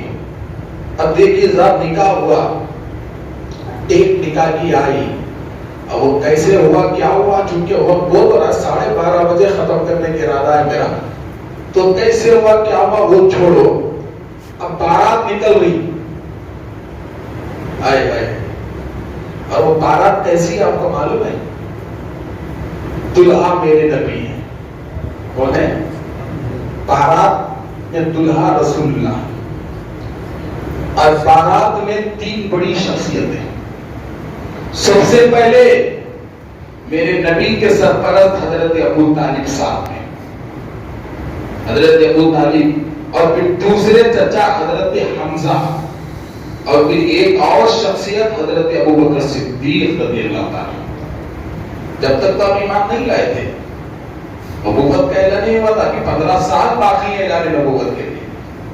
حضرت ابو بکر صدیق، یہ 3 معزز شخصیتیں مکہ کی اس نکاح کی محفل میں ہیں اور بارات میں جا رہے ہیں۔ یہ خدیجہ کا گھر آیا، بیٹھ گئے، نکاح کی محفل شروع ہوئی، اور نکاح کی محفل میں نکاح کی روح، نکاح کی جان، نکاح کی اصل، نکاح کی برکت اور نکاح کا اعلان ہے خطبہ نکاح، خطبہ نکاح۔ تب یہ بولو صاحب، آپ کے حافظ صاحب ہیں، مثال کے طور پہ آپ کے حافظ صاحب کے نکاح ہے، اب ہوا نہیں ہوا ان کو معلوم ہے، کیا نکاح ہے، تو ایک حافظ صاحب ہیں، جامع نظامیہ کے فارغ ہیں، 2 بڑے عہدے ہیں، عوام میں اچھا دبدبہ ہے، اب ان کی شادی ہے، تو ایک حافظ اور ایک عالم کا اگر کوئی انسان خطبہ نکاح پڑھ رہا ہے تو دنیا یہ سمجھے گی کہ ہو نہ ہو یہ بڑے مرتبے والا ہے، اس واسطے حافظ صاحب کا خطبہ نکاح پڑھ رہا ہے، ہو نہ ہو یہ بڑے مرتبے والا ہے، ان کی عظمت بلند ہے، اس لیے حافظ صاحب کے خطبہ نکاح نہ پڑھ رہے۔ کوئی سجادے صاحب کے شہزادے ہیں، بڑی بارگاہ کے سجادے کے شہزادے ہیں، انہوں دولہا بن گیا ہے، اور ایک حضرت ان کے خطبہ نکاح پڑھے تو اب ہم کیا سمجھیں گے کہ یہ شخصیت بڑی ہے، اس لیے بڑے بارگاہ کے پیرزادے کے نکاح کا خطبہ پڑھ رہے، ہو نہ ہو یہ بڑے ہیں، یہ بڑے ہیں، تو اب تم میرے نبی کے خطبہ نکاح کے اس قاضی کو کیا کہو گے جس نے رسول اللہ کے نکاح کا خطبہ پڑھا ہو، جس نے رسول اللہ کے نکاح کا خطبہ پڑھا ہو، تب تم اس قاضی کی عظمت کے بارے میں کیا لکھو گے؟ اور وہ خطبہ پڑھنے والی ذات کا نام ہے حضرت ابو طالب۔ میرے نبی کے قاری خطبہ نکاح کا نام ہے حضرت ابو طالب، حضرت ابو طالب۔ اور یاد رکھو ذات مصطفیٰ کیا ہے؟ ذات مصطفیٰ میں احتیاط کا عالم یہ ہے کہ نجاست تو دور کی بات، نبی کے جسم سے اللہ نے مکھی کو دور رکھا تھا، مکھی میرے نبی کے جسم پہ نہیں بیٹھ سکتی، تو جس جسم پہ مکھی نہ بیٹھی ہو، اتنا احتیاط اللہ نے جسم کے معاملے میں لیا ہو، ایسی عظمت سے جسم کو دنیا میں رکھا ہو کہ مکھی سے وہ جسم محفوظ ہے، تو جب مکھی سے جسم رسول اللہ کا محفوظ تھا تو ایسی جسم والی ذات کا خطبہ نکاح حضرت ابو طالب نے پڑھ دیا، تو گویا کہ میرے نبی کا خطبہ نکاح بتا دیا کہ ابو طالب کا دل بھی اس وقت کفر سے محفوظ تھا، اس خطبے نے بتا دیا کہ اس وقت آپ کا دل بھی کفر سے محفوظ تھا۔ اگر دل میں کفر ہوتا تو پھر یہ خطبہ نہ ہوتا، خطبہ نہ ہوتا۔ اب دوسرا بی بی خدیجہ کی طرف سے ورقہ بن نوفل نے بھی کچھ کلمات کہے، اور ظاہر سی بات ہے ورقہ بن نوفل اہل کتاب تھے، موحد تھے، وحدانیت پہ آپ تھے، وحدانیت پہ تھے، موحد تھے آپ، تو اب ذرا دیکھیے کہ خطبہ نکاح پڑھا اور اس خطبہ نکاح میں حضرت ابو طالب نے کیا کہا؟ تو لائن کہتا ہوں، حضرت ابو طالب نے کہا کہ الحمدللہ رب العالمین، ترجمہ سنیے دو لائن کا، کہا کہ اللہ کا شکر ہے جو رب العالمین ہے، اور میں اللہ تعالیٰ کا بھرے مجمع میں شکر ادا کرتا ہوں کہ اس نے ہمیں اہل عرب میں بڑے معزز خاندان میں پیدا کیا، اور اللہ نے ہمیں آل ابراہیم میں پیدا کیا، اور یہ میرا بھتیجا محمد جو آج دیکھنے میں اس کے پاس کچھ نہیں ہے، یہ ظاہری اعتبار سے غریب ہے، اس کے پاس دھن و دولت نہیں ہے، مگر میرا بھتیجا عظمت میں بہت بڑا ہے، شان میں بہت بڑا ہے، مرتبے میں بہت بڑا ہے، اور ایک دن ایسا آئے گا کہ پوری دنیا میرے بھتیجے کی عظمت کے قائل ہو جائے گی۔ اور اس خطبے نکاح میں بھی نعت مصطفیٰ تھی جناب، سبحان اللہ، اس خطبے نکاح میں بھی عظمت مصطفیٰ تھی۔ مہر کی باری آئی، کیا کہو گے، کیا کرو گے؟ ایک مہر مجھے یاد آیا کہ سیدہ کائنات بی بی فاطمہ سلام اللہ علیہا کا آخری وقت ہے، مولا علی مشکل کشا سے کہا کہ حضور میں غسل کرنا چاہتے، تو سیدہ نے خود سے اپنا غسل کیا، اور آپ کو معلوم ہے سیدہ کائنات بی بی فاطمہ کا مقام، آپ کو معلوم ہے اس مقام کو سب سے مقام خدیجہ سمجھ میں آئے گا۔ روح کون نکالتے تھی؟ بولو، اسرائیل علیہ السلام، ملک الموت نکال دینا۔ وہ الگ بات ہے، کوئی گاڑی پیچھے گرتا، کوئی گھر میں جاتا، کوئی ڈاکٹر کے بیڈ پہ جاتا، کوئی چلتے چلتے جاتا، وہ ایک بہانہ ہے، مگر روح تو ہر ایک نکالنا ہے۔ مگر کائنات میں ایک ایسی ہستی بھی تھی کہ جن کی روح اسرائیل جیسے فرشتے کے ہاتھ میں نہیں تھی، جن کی روح نکالنے کے اختیار حضرت اسرائیل کو نہیں تھا، اور وہ روح ہے فاطمہ، وہ روح ہے فاطمہ۔ اور رب نے حضرت اسرائیل سے کہہ دیا تھا کہ اسرائیل پوری کائنات کی روح پہ تمہارا اختیار ہے سوائے نبی کی شہزادی کے، اس لیے کہ نبی کے شہزادی کی دربار میں تم بھی تو غیر ہو، وہ تو طاہرہ ہیں، وہاں کوئی غیر محرم نہیں جاتا۔ فرشتے بھی شہزادی سے حیا کرتی ہے، تو یہ روح کیسے نکلی؟ تو مقام فاطمہ دیکھیے کہ دست قدرت سے اللہ نے بی بی فاطمہ کی روح کو نکالا، بغیر کوئی فرشتہ بیچ میں نہیں، بغیر کسی فرشتے کے اللہ نے اپنی قدرت سے بی بی فاطمہ کی روح کو قبض کیا۔ مگر یہ روح قبض ہونے سے پہلے کا معاملہ دیکھیے کہ ماں سیدہ کائنات بی بی فاطمہ خود اپنے غسل کی تیاری آپ کریے، اور مولا کائنات مولا علی سے کہا کہ حضور اب میرا وقت قریب آ چکا ہے، کہا ایک وصیت ہے۔ بیٹا فاطمہ کیا وصیت ہے؟ کہا کہ ایک چٹھی تھی، کہا کہ اس چٹھی کو میری قبر میں ہی یاد سے رکھنا، کیونکہ یہ حساب کتاب کی چٹھی ہے۔ پوچھا وہ کیا ہے؟ کہا کہ فاطمہ اس چٹھی میں کیا ہے؟ حضرت علی سے کہا کہ حضور آپ کو یاد نہیں ہے ہمارے نکاح کا دن؟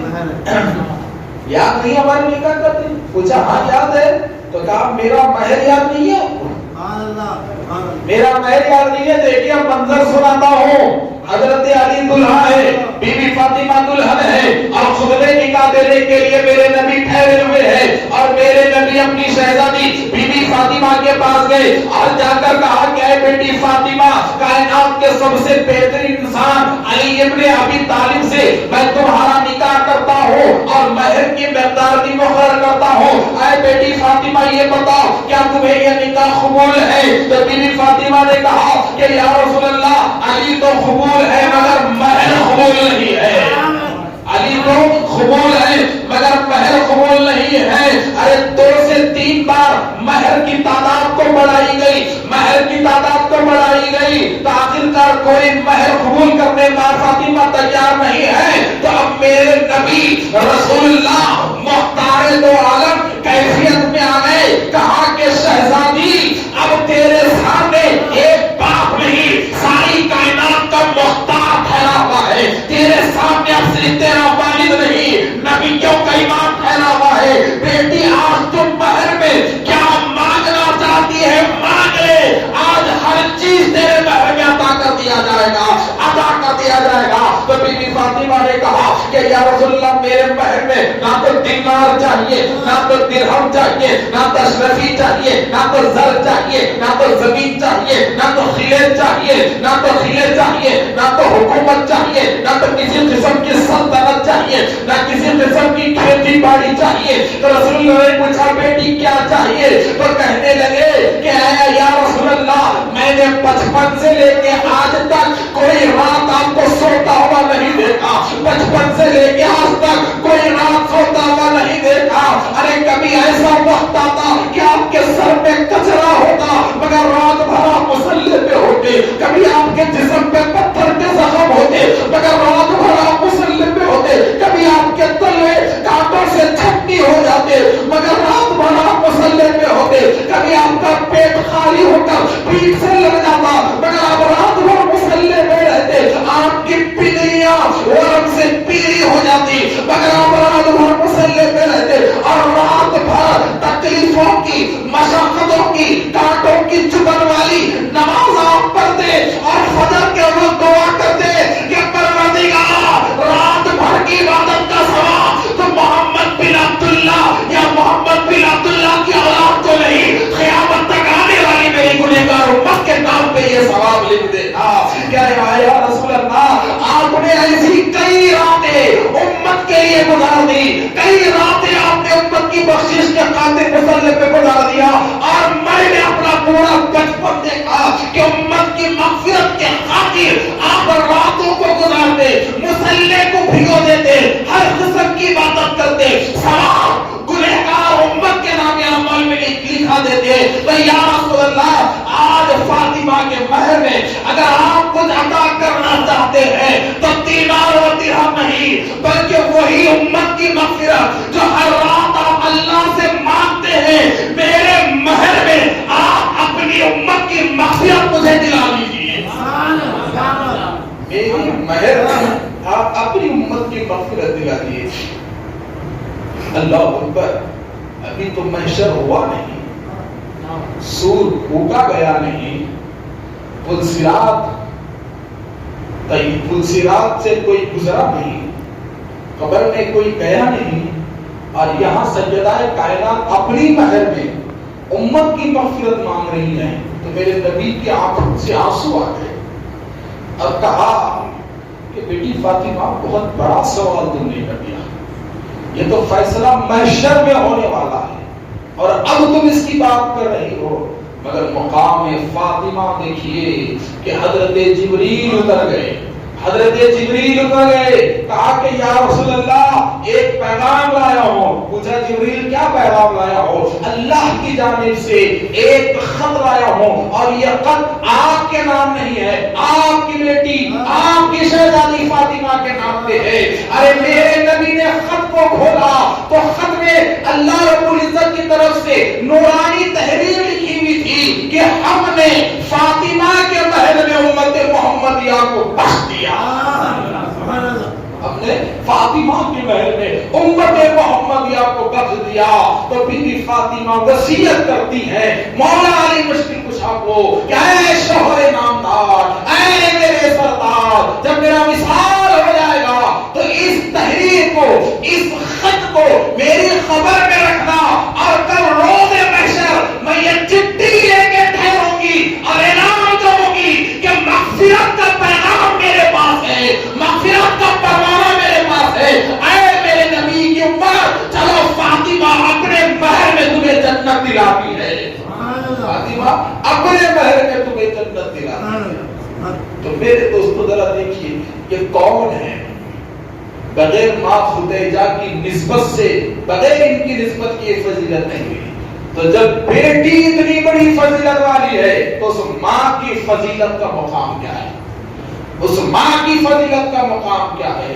تو اس زمانے کے سب سے بڑے قیمتی اونٹوں کو اپنی طرف سے 20 اونٹوں کو حضرت ابو طالب نے مہر میں پیش کیا، اور پھر سونا چاندی کے اشرفیوں کو بھی مہر میں پیش کیا گیا۔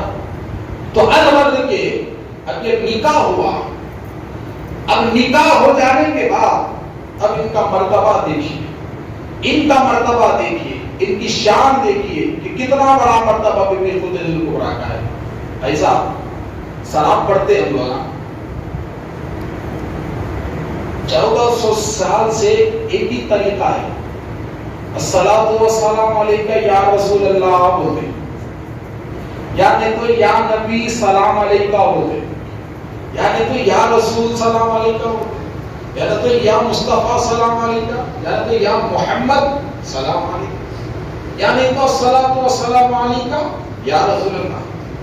مگر یہ سلام بھیجنے والا کون ہے؟ بندہ ہے۔ کون ہے؟ بندہ ہے۔ تو قیامت تک بندے مصطفیٰ پہ سلام بھیجتے رہے، ہر جگہ سے، ہر مسجد میں، چاہے وہ فجر ہو، عصر ہو، جمعہ ہو، عید ہو، شب معراج ہو، شب برات ہو، شب قدر ہو، کچھ بھی ہو، قیامت تک بندے مصطفیٰ پہ سلام بھیجتے رہیں گے۔ مگر اسی مسلمانوں کو ایک ماں خدیجہ الکبریٰ کی شکل میں ہمیں نوازا ہے کہ ہر بندہ سلام مصطفیٰ پہ بھیجتا ہے، مگر خدا سلام بھی خدیجہ پہ بھیجتا ہے۔ خدا سلام بھی خدیجہ پہ بھیجتا ہے، اور وہ سلام بھیجنے کا بھی دیکھیے کیا آیا۔ حضرت جبریل نازل ہوئے، حضرت جبریل نازل ہوئے، کہا کہ یا رسول اللہ ام المؤمنین بی بی خدیجہ آ رہی، میرے نبی مسکرائے، ہاں ہاں وہ آ رہی۔ جبریل کہا یا رسول اللہ وہ اکیلے نہیں ہے، بلکہ ان کے ہاتھ میں ایک تھال ہے، ایک کٹورا ہے، اس میں سالن بھی ہے، سالن سے بھرا ہوا کٹورا آپ کے پاس آ رہی، میرے نبی مسکرائے۔ تو جبریل نے کہا یا رسول اللہ اللہ کا حکم ہے کہ جب بی بی خدیجہ آپ کے پاس آ جائیں تو آپ انہیں اللہ کا سلام سنائیے۔ کیا شان ہے، کیا شان ہے بی بی خدیجہ کی کہ آپ انہیں اللہ کا سلام سنائیے۔ ام المؤمنین بی بی خدیجہ الکبریٰ سلام اللہ علیہا تشریف لائیں حرم نبوت میں۔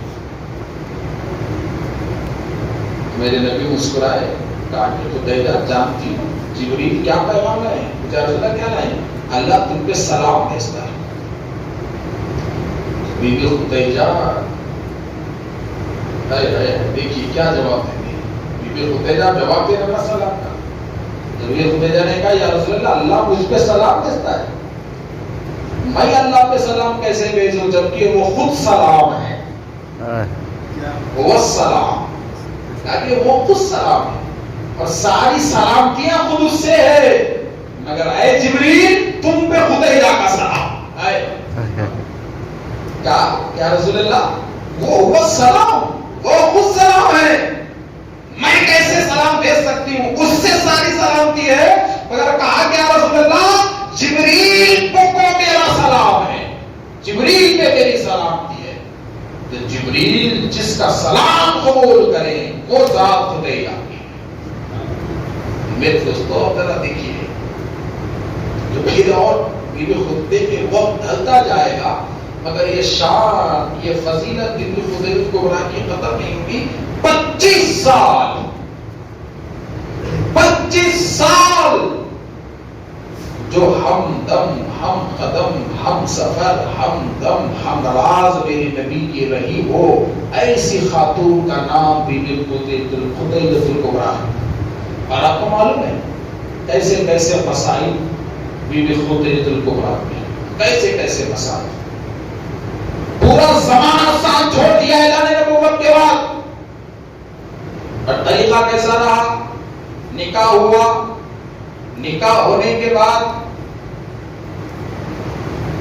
جو مرد بچے بی بی خدیجہ کبریٰ سے پیدا ہوئے تھے نا، وہ بچے تو پیدا ہو گئے مثال کر کے.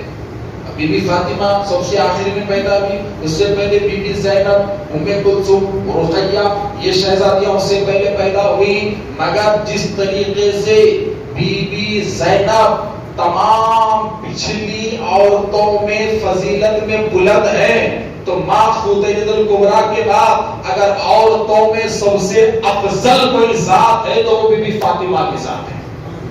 قیامت تک اگر بی بی خدیجہ کبریٰ کے بعد، ام المومنین کے بعد اگر کوئی سب سے افضل ذات ہے تو وہ بی بی فاطمہ سلام اللہ علیہا کی ذات ہے. اب قیامت تک کوئی ثانی فاطمہ نہیں بن سکتا، کوئی نہیں بن سکتا. تو دیکھو جناب، 40 سال کی عمر میرے نبی کی ہے. اب 40 سال کی عمر آنے کے بعد ہوا کیا؟ نبوت کو ظاہر کرنے کا وقت آیا، نبوت کے اعلان کا وقت آیا. اور اس سے پہلے میرے نبی الگ عبادت کرتے تھے، اور تنہا عبادت پہاڑوں میں، غاروں میں، غار حرا میں تنہا عبادت میرے نبی کی بڑی مشہور ہے، بڑی مشہور ہے. تو ہر روز کی طرح اسی غار میں رسول اللہ عبادت میں مشغول ہیں. اور حضرت جبریل پہلی مرتبہ دنیا میں تشریف لائے، یعنی کہ دور نبوت میں، آخری نبی کے دور میں، رسول اللہ صلی اللہ علیہ وسلم کے دور میں پہلی مرتبہ وحی کی ذمہ داری لے کر، پہلی مرتبہ قرآن کی وحی لے کر تشریف لائے. اور یہ قرآن اسم ربک الذی خلق کا جو سورہ ہے نا وہ لائے اور میرے نبی کو پڑھ کے سنایا. اور وہ جو وحی ہے، وحی جو ہے کیسا لائے کوئی نہیں جانتا، ایسا سنائے کوئی نہیں جانتا.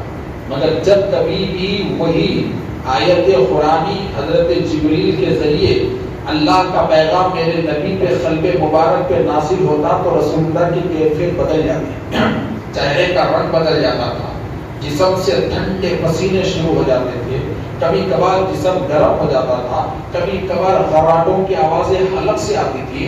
عجب عجب کیفیت طاری ہوتی تھی. ایک ایک وہی، ایک ایک آیت کی کیفیت کے حساب سے جسم پہ الگ الگ کیفیتیں رسول اللہ کی طاری ہوتی تھی. مگر یہ تو پہلی وہی ہے، پہلی وہی ہے.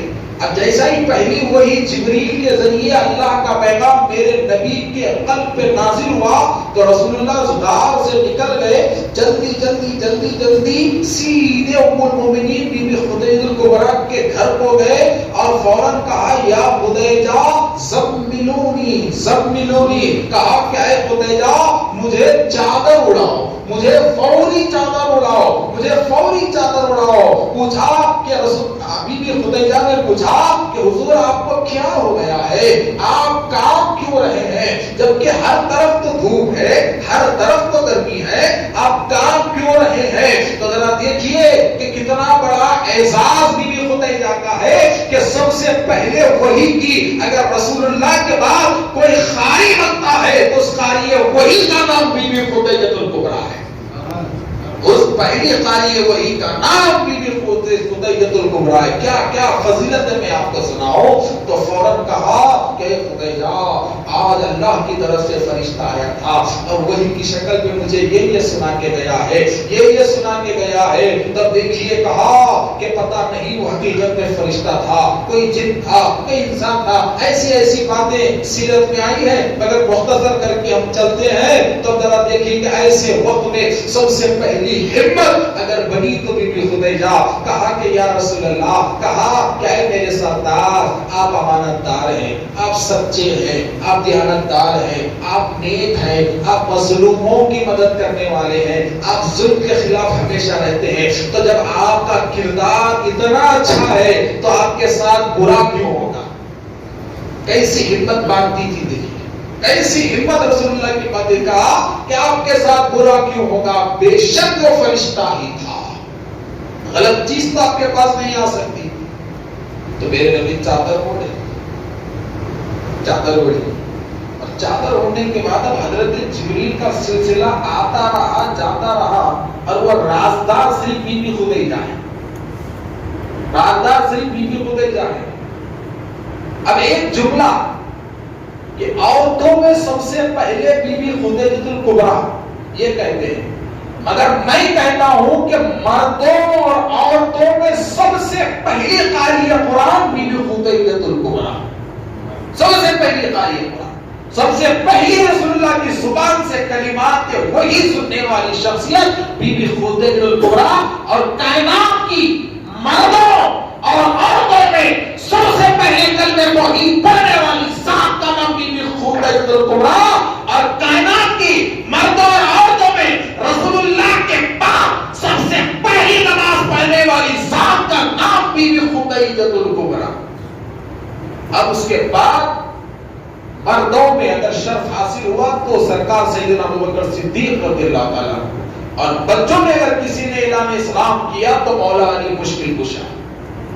تب ذرا دیکھیے یہ سلسلہ چلتا رہا۔ تو ایک دن بی بی خدیجہ الکبریٰ نے کہا کہ یا رسول اللہ، اگر اب کی بار جبریل آ گئے تو مجھے بلا لینا۔ آپ کیا نظر ہے دیکھیے، اب کی بار اگر جبریل آ گئے تو مجھے بلا لینا۔ تو رسول اللہ نے وعدہ کیا، ہاں خدیجہ میں تمہیں بلاؤں گا۔ تو ایک وقت ایسا آیا کہ ایک پیغام لے کے حضرت جبریل اترے، تو فوراً میرے نبی نے کہا کہ خدیجہ جلدی آؤ، دیکھو جبریل آئے۔ تو فوری بی بی خدیجہ الکبریٰ میرے نبی کے دائیں جانب بیٹھ گئی اور بیٹھ کے کہا کہ یا رسول اللہ، کیا آپ کو جبریل نظر آ رہے ہیں؟ تو کہا ہاں خدیجہ نظر آ رہے ہیں۔ اٹھی، دیکھیے کیسے میرے نبی کا ساتھ دیتی تھی، کس طریقے سے ساتھ دیتی تھی۔ پھر اٹھی اور داڑھی بازو میں دائیں طرف بڑھ گئی، کہا یا رسول اللہ، اپنی جگہ بدل دی، اب میں آپ کے دائیں ہاتھ کی طرف بیٹھی ہوں، کیا آپ کو جبریل دکھ رہے ہیں؟ کہا ہاں دکھ رہے ہیں۔ پھر پوزیشن چینج کیا، کہا دکھ رہے ہیں؟ ہاں دکھ رہے ہیں۔ پھر بی بی خدیجہ نے کیا کیا، اپنے چہرے سے چادر، اپنے سر سے چادر کو نکالا اور جبریل غائب ہو گئے۔ چادر کو نکالا، جبریل غائب ہو گئے۔ تو کہا رسول اللہ، کیا آپ نظر آ رہے ہیں؟ کہا اب نظر نہیں آ رہے ہیں۔ تو میرے نبی نے کہا کہ خدیجہ ایسا کیوں کر رہی ہو؟ تو کہا یا رسول اللہ کچھ نہیں، دل کو تسلی دے رہی تھی کہ وہ جبریل ہے نہیں۔ کہا وہ کیسے؟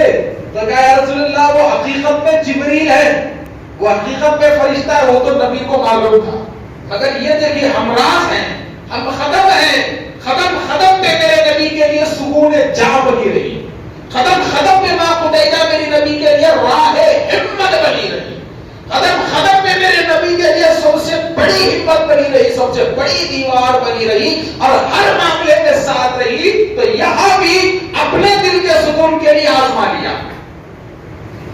کہا یا رسول اللہ دیکھیے، سیدھے طرف آئی تو جبریل تھے، دائیں طرف بیٹھی جبریل تھے، جگہ بدلتی جبریل تھے، مگر جیسا ہی میں اپنے سر سے دوپٹہ ہٹا دی جبریل چلے گئے، تو مجھے کنفرم ہو گیا وہ فرشتہ ہے۔ پوچھا وہ کیسے؟ اس لیے کہ یا رسول اللہ، پچھلے کتابوں میں ہے کہ جب عورت اپنے سر سے دوپٹہ نکالتی ہے تو گھر سے فرشتے چلے جاتے ہیں۔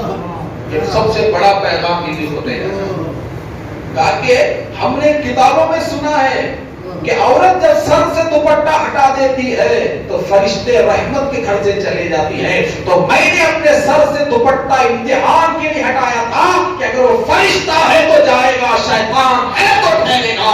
تو میرے سر سے دوپٹہ ہٹا، وہ چلا گیا، تو مجھے کنفرم ہو گیا وہ فرشتہ تھا، وہ فرشتہ تھا۔ تو دیکھیے میرے دوستو کہ عورت کے سر پہ پلو رہنا، اس کے سر پہ دوپٹہ رہنا، یہ گھر کی برکت ہے۔ اگر اپنے گھر میں رحمت کے فرشتے چاہتے ہو، اپنے گھر میں برکت چاہتے ہو، اپنے گھر کا ماحول سکون والا چاہتے ہو، اور اپنے گھر کو شیطان کا اڈا بنانے سے محفوظ رکھنا چاہتے ہو، تو اپنی گھر کی عورتوں کو سر پہ دوپٹہ رکھ کر گھر میں بیٹھنے کا ماحول پیدا کرو، اس سے گھر کا افلاس ختم ہو جاتا ہے، اور گھر میں رحمت کے فرشتے ہمیشہ رہتے ہیں، ہمیشہ رحمت کے فرشتے گھروں میں رہتے ہیں۔ تو المرد کے حضرات محترم، تب ذرا دیکھیے کہ آخری 5 منٹ ہیں۔ اب یہ 5 منٹ میں ذرا دیکھیے جناب کہ بی بی خدیجہ الکبریٰ ایک وقت ایسا آیا کہ زمانہ بھی ان کا دشمن بن گیا. کس وجہ سے؟ میرے نبی کا ساتھ دینے کی وجہ سے. علی جناب پیسے کی کمی نہیں تھی، اور اس زمانے میں بھی سب سے بڑی طاقت پیسہ تھا، اور یہاں پیسہ تھا، اور لٹاتے چلی جا رہی تھی میرے نبی کا صدقہ، لٹاتے چلی جا رہی تھی، لٹاتے چلی جا رہی تھی. مگر جب میرے نبی نے نبوت کا اعلان کیا، اسلام کا اعلان کیا، تو زمانہ دشمن ہو گیا، اور خود بی بی خدیجہ کا قبیلہ ان کا دشمن ہو گیا کہ تم نے کیا کیا، تم نے ایسا کیسا فیصلہ کر لیا، تم ابھی بھی ان کا ساتھ دے رہی، ابھی بھی ان کا ساتھ دے رہی ہو. تو شکنجہ اتنا تنگ ہو گیا، آپ پہ اتنا تنگ ہو گیا کہ ایک وقت ایسا آیا کہ مکے کے سارے سرداروں نے اسمبلی بلائی، اور اس اسمبلی میں ایک ایجنڈا پاس کیا گیا سماجی بائیکاٹ کا. کس کا؟ رسول اللہ کا. شعب ابی طالب بڑا مشہور ہے سمائی کاٹیے. جہاں شعب ابی طالب میں جو حضرت ابو طالب کا ایک باغیچہ تھا، ایک کھیت تھا یا ایک کھائی تھی، جس میں آپ محفوظ تھے، اس بائیکاٹ میں جس میں آپ چلے گئے تھے آبادی کو چھوڑ کر.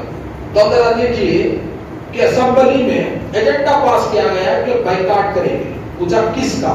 کہا محمد بن عبداللہ کا. پوچھا اور کس کا؟ اور ان کا بھی جو ان کا ساتھ دیتا ہے. اب اس میں ماں خدیجہ بھی آ گئی، اور ان کا بھی جو ان کو چاہتا ہے، اس میں بھی ماں خدیجہ آ گئی، اور ان کا بھی جو ان کی مدد کرتا ہے، اس میں بھی ماں خدیجہ آ گئی، اور ان کا بھی جو ان سے رشتہ جوڑتا ہے، اس میں بھی ماں خدیجہ آ گئی، اور ان کا بھی جو ان کو کھلاتا اور پلانے کی کوشش کرتا ہے، اس میں بھی ماں خدیجہ الکبریٰ آ گئی. تو ہر طرف سے ماں خدیجہ الکبریٰ کا گھیرا تنگ کیا گیا. اور جب بائیکاٹ کا اعلان ہوا اور سارا مکہ میرے نبی کا دشمن بن گیا، اور ہر جگہ اعلان ہوا کہ جو محمد بن عبداللہ سے دوستانہ رکھے گا اسے سخت سزا دی جائے گی، اور اس کا بھی مکے کی وادیوں سے بائیکاٹ کر دیا جائے گا. تو بائیکاٹ کی غرض سے ہر کسی نے رسول اللہ کے لیے اپنا دروازہ بند کر دیا، اور آقا عالم صلی اللہ علیہ وسلم کے لیے آبادیوں کا ماحول تب ہو گیا. تو میرے نبی نے ابی طالب کی وادی میں جا کر بیٹھ گئے، اور اس جنگل میں سوائے ہرے گھاس کے کچھ نہیں ہے. تو اس وقت بی بی خدیجہ نے اپنی پوٹلی باندھا. تو میرے نبی نے کہا خدیجہ تم کدھر؟ تو کہا یا رسول اللہ آپ جدھر میں ادھر. آپ جب تک کھائیں گے میں بھی کھاؤں گی، آپ جب تک بھوکے رہیں گے میں بھی بھوکے رہوں گی، اور آپ جب تک ان جنگلوں میں ہریالیوں میں رہیں گے میں بھی آپ کے ساتھ ان جنگلوں میں ہریالیوں میں رہوں گی. اس لیے کہ یا رسول اللہ میں نے صرف اور صرف قدم قدم پر آپ کا ساتھ نبھانے کے مقصد سے نکاح کیا تھا. اب رہی دولت کی تو یا رسول اللہ آپ سلامت ہیں، تو خدیجہ کے پاس اس سے بڑی اور کوئی دولت نہیں ہے، اس سے بڑا اور کوئی کاروبار اور ذریعہ میرے پاس نہیں ہے. تو آپ کے خاطر میں بھی بھوکی رہوں گی، آپ کے خاطر میں بھی پیاسی رہوں گی، اور آپ کے خاطر میں بھی اس بائیکاٹ کو برداشت کروں گی. کتنی بڑی قربانی ہے. مخملی خالیوں پہ رہنے والی وہ ماں، سونے اور چاندیوں کے اشرفیوں کی انبار کے بیچ میں رہنے والی وہ شخصیت آج رسول اللہ کے خاطر بھوک اور پیاس کو برداشت کر رہی ہے. تو وہ بائیکاٹ کتنا خطرناک تھا. 1 سال نہیں، 2 سال نہیں، 3 سال کا وہ بائیکاٹ.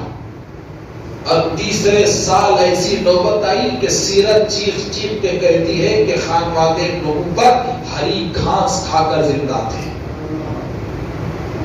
خاندان بنو ہاشم کے بچے ہری گھاس کھا کر وہ زندہ تھے. ایسی نوبت آ گئی، مگر کسی اپنے نے ساتھ نہیں دیا. آواز اٹھی تو میرے نبی کے سسرال سے اٹھی. آپ کے بھتیجے مکے میں داخل ہو جاتے ہیں، اور ساتھ میں توشہ ہے، روٹیاں ہیں، روٹیاں ہیں. ابو جہل پارٹی روکتی ہے. پوچھا کدھر؟ تو کہا کہ ایک بھتیجا اس کی پھوپھی کے لیے ٹفن لے جا رہا ہے، ٹفن لے جا رہا ہے. اور ادھر میرے نبی کو بی بی خدیجہ الکبریٰ کے گھر سے ٹفن آتا ہے. اور ادھر جو معاہدے کی بائیکاٹ کی دستاویز لکھ دی گئی تھی اس دستاویز کو دیمک کھا لیتی ہے. قدرتی نظام دیکھیے, ادھر دیمک کھا لیتی ہے. تو جب سند ہی نہیں ہے تو اگریمنٹ کا ہے گا, سند ہی نہیں ہے تو اگریمنٹ کہے گا.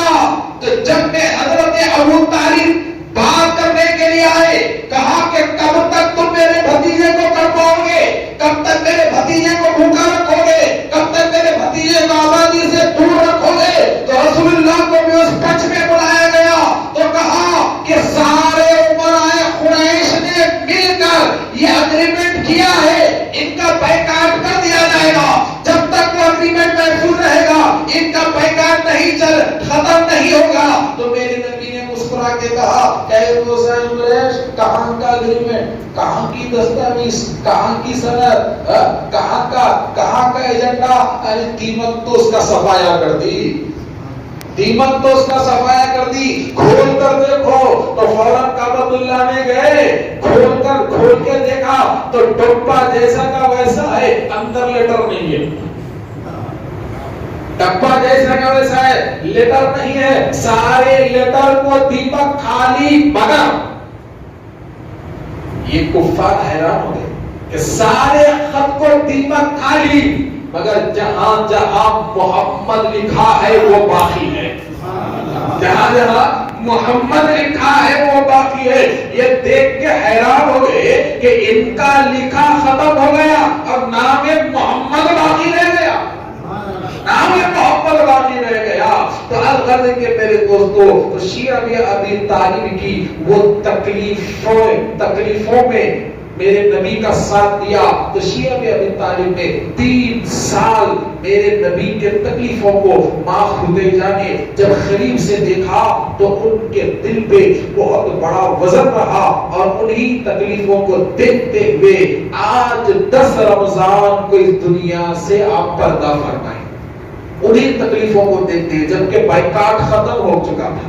میرے نبی اندر آج باہر, وہ بائیکاٹ ختم ہو چکا تھا, گھر میں آ چکے تھے, مگر وہ منظر اتنا خطرناک ماں خدیجہ کے پاس تھا کہ رسول اللہ کی وہ تکلیفیں ہر روز آپ کو یاد آتی تھی. تو آپ کا دل ٹوٹ گیا تھا, اور ایسی حالت میں اچانک آپ کی موت واقع ہو گئی. اور اتنا بڑا امتحان رسول اللہ کو اس سال گزرا کہ پھر اس سال گزرا کہ سب سے پہلے آپ کی سب سے بڑی ہمت, آپ کی ریڑھ کی ہڈی, سارا بچپن جس ذات نے آپ کو سینے سے لگا کر رکھا تھا, پیارے چچا حضرت ابو طالب سب سے پہلے آپ سے جدا ہو گئے. ابھی 40 دن ہی نہیں ہوا تھا کہ آپ کی پیاری بیگم حضرت بی بی خدیجہ بھی آپ سے جدا ہو کے چلی گئی. تو یہ 2 بزرگ ہستیوں کا جدا ہونا آپ پہ اتنا گرا گزرا کہ میرے نبی نے پورے سال غم کے سال کا اعلان کیا, تاکہ عام الحزن, یہ سال میرے لیے پورا غم کا ہے.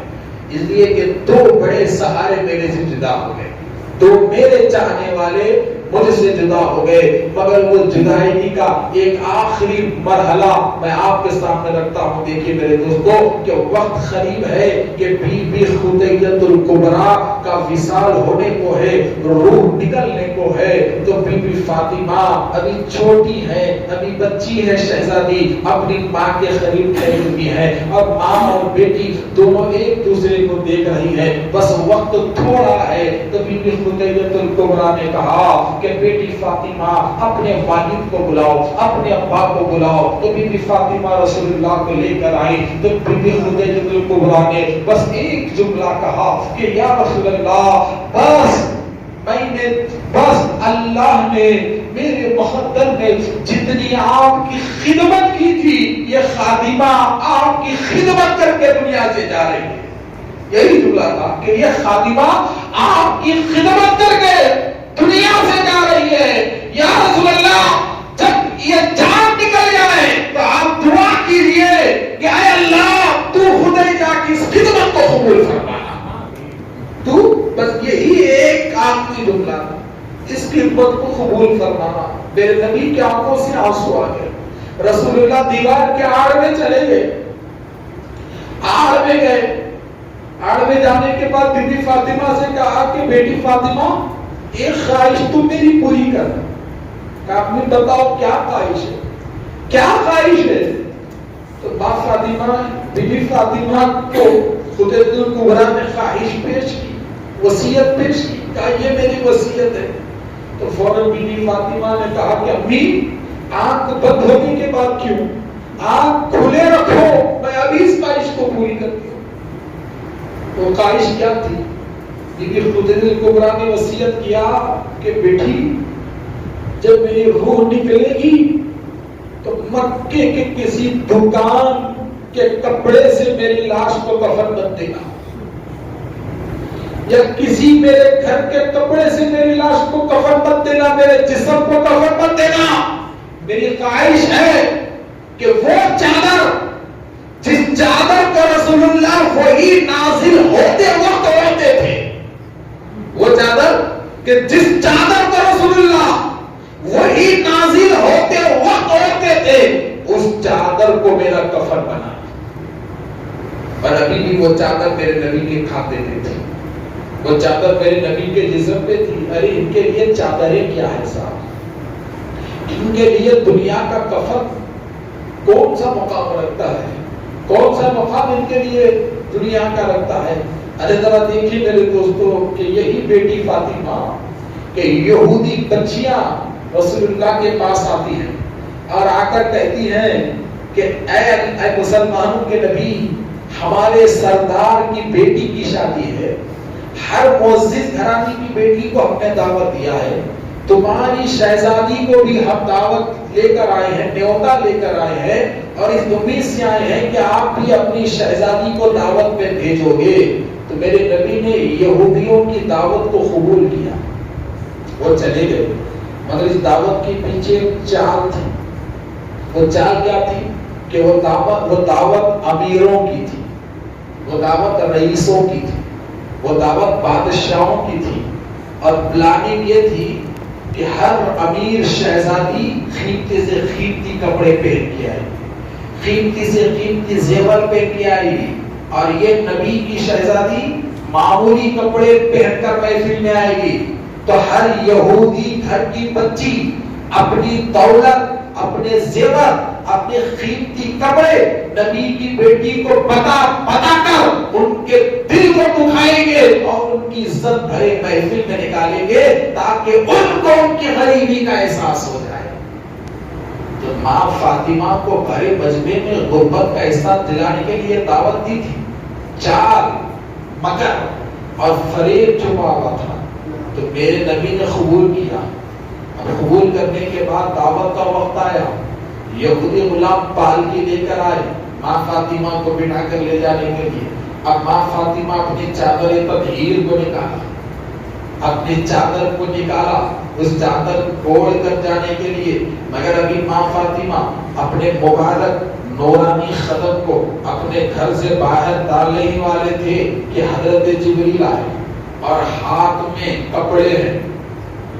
سبحان اللہ, حضرت جبریل آئے, ہاتھ میں کپڑے ہیں. میرے نبی سے کہا کہ یا رسول اللہ, اللہ کا حکم ہے کہ آج آپ کی شہزادی دعوت میں آپ کے گھر کا لباس نہیں بلکہ اللہ کی جنت کا لباس پہن کے جائیں گی, جنت کے کپڑے پہن کے جائیں گی. اس لیے کہ اس دعوت میں جو آ رہی ہے وہ کسی نہ کسی ریاست کی شہزادیاں ہیں, اور یہاں سے جو جا رہی ہے وہ ساری کائنات کی شہزادی ہے. یہاں سے جو جا رہی ہے وہ ساری کائنات کی شہزادی ہے. تو یہ دنیا کا اعلیٰ لباس پہن کر ان کی بچیاں جائے گی, اور جنت کا اعلیٰ لباس پہن کر آپ کی شہزادی جائے گی. جنت کا اعلیٰ لباس پہن کر آپ کی شہزادی جائے گی. تو بتانے کا مقصد یہ ہے میرے دوست کہ ان ہستیوں کے سامنے دنیا کے کپڑوں کی کوئی اہمیت نہیں ہے. ارے ان کے نواسوں کو عید کے کپڑے نہیں تھے تو جنت سے فرشتہ درزی بن کے چوکھٹ بطول پہ ٹھہرے. یہ وہ نامی خدیجہ ہے کہ ان کے نواسوں کے لیے جنت سے کپڑے اترے, ان کے نواسوں کے لیے کپڑے اترے. ارے یہ وہ نامی خدیجہ الکبریٰ ہے کہ ان کا نواسا تارا گڑھ پہ فقیر کو میں, ان کا نواسا انا ساگر پہ اپنے مرید کو بھیجے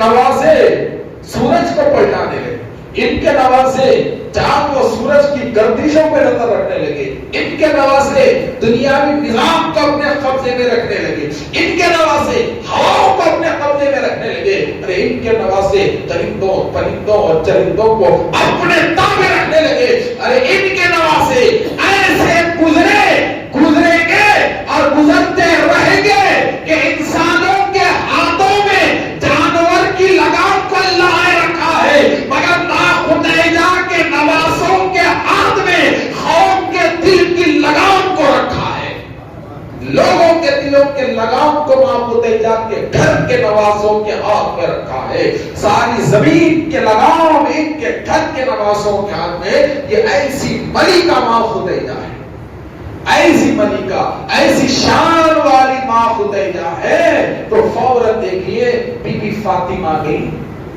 اور رسول اللہ سے کہا کہ یا رسول اللہ آپ اپنی چادر دیجئے، اس لیے کہ امی کی آخری خواہش ہے کہ اس چادر کے ساتھ وہ آپ سے جدا ہو جائے۔ اللہ میرے نبی نے جسم سے چادر کو نکالا، حضرت جبریل آئے، کہا یا رسول اللہ آپ اپنی چادر رکھیے، اس لیے کہ اللہ کہتا ہے کہ آج بی بی خدیجہ دنیا کو نبی کی چادر کے ساتھ نہیں چھوڑے گی، جنت کے کفن کے ساتھ چھوڑے گی۔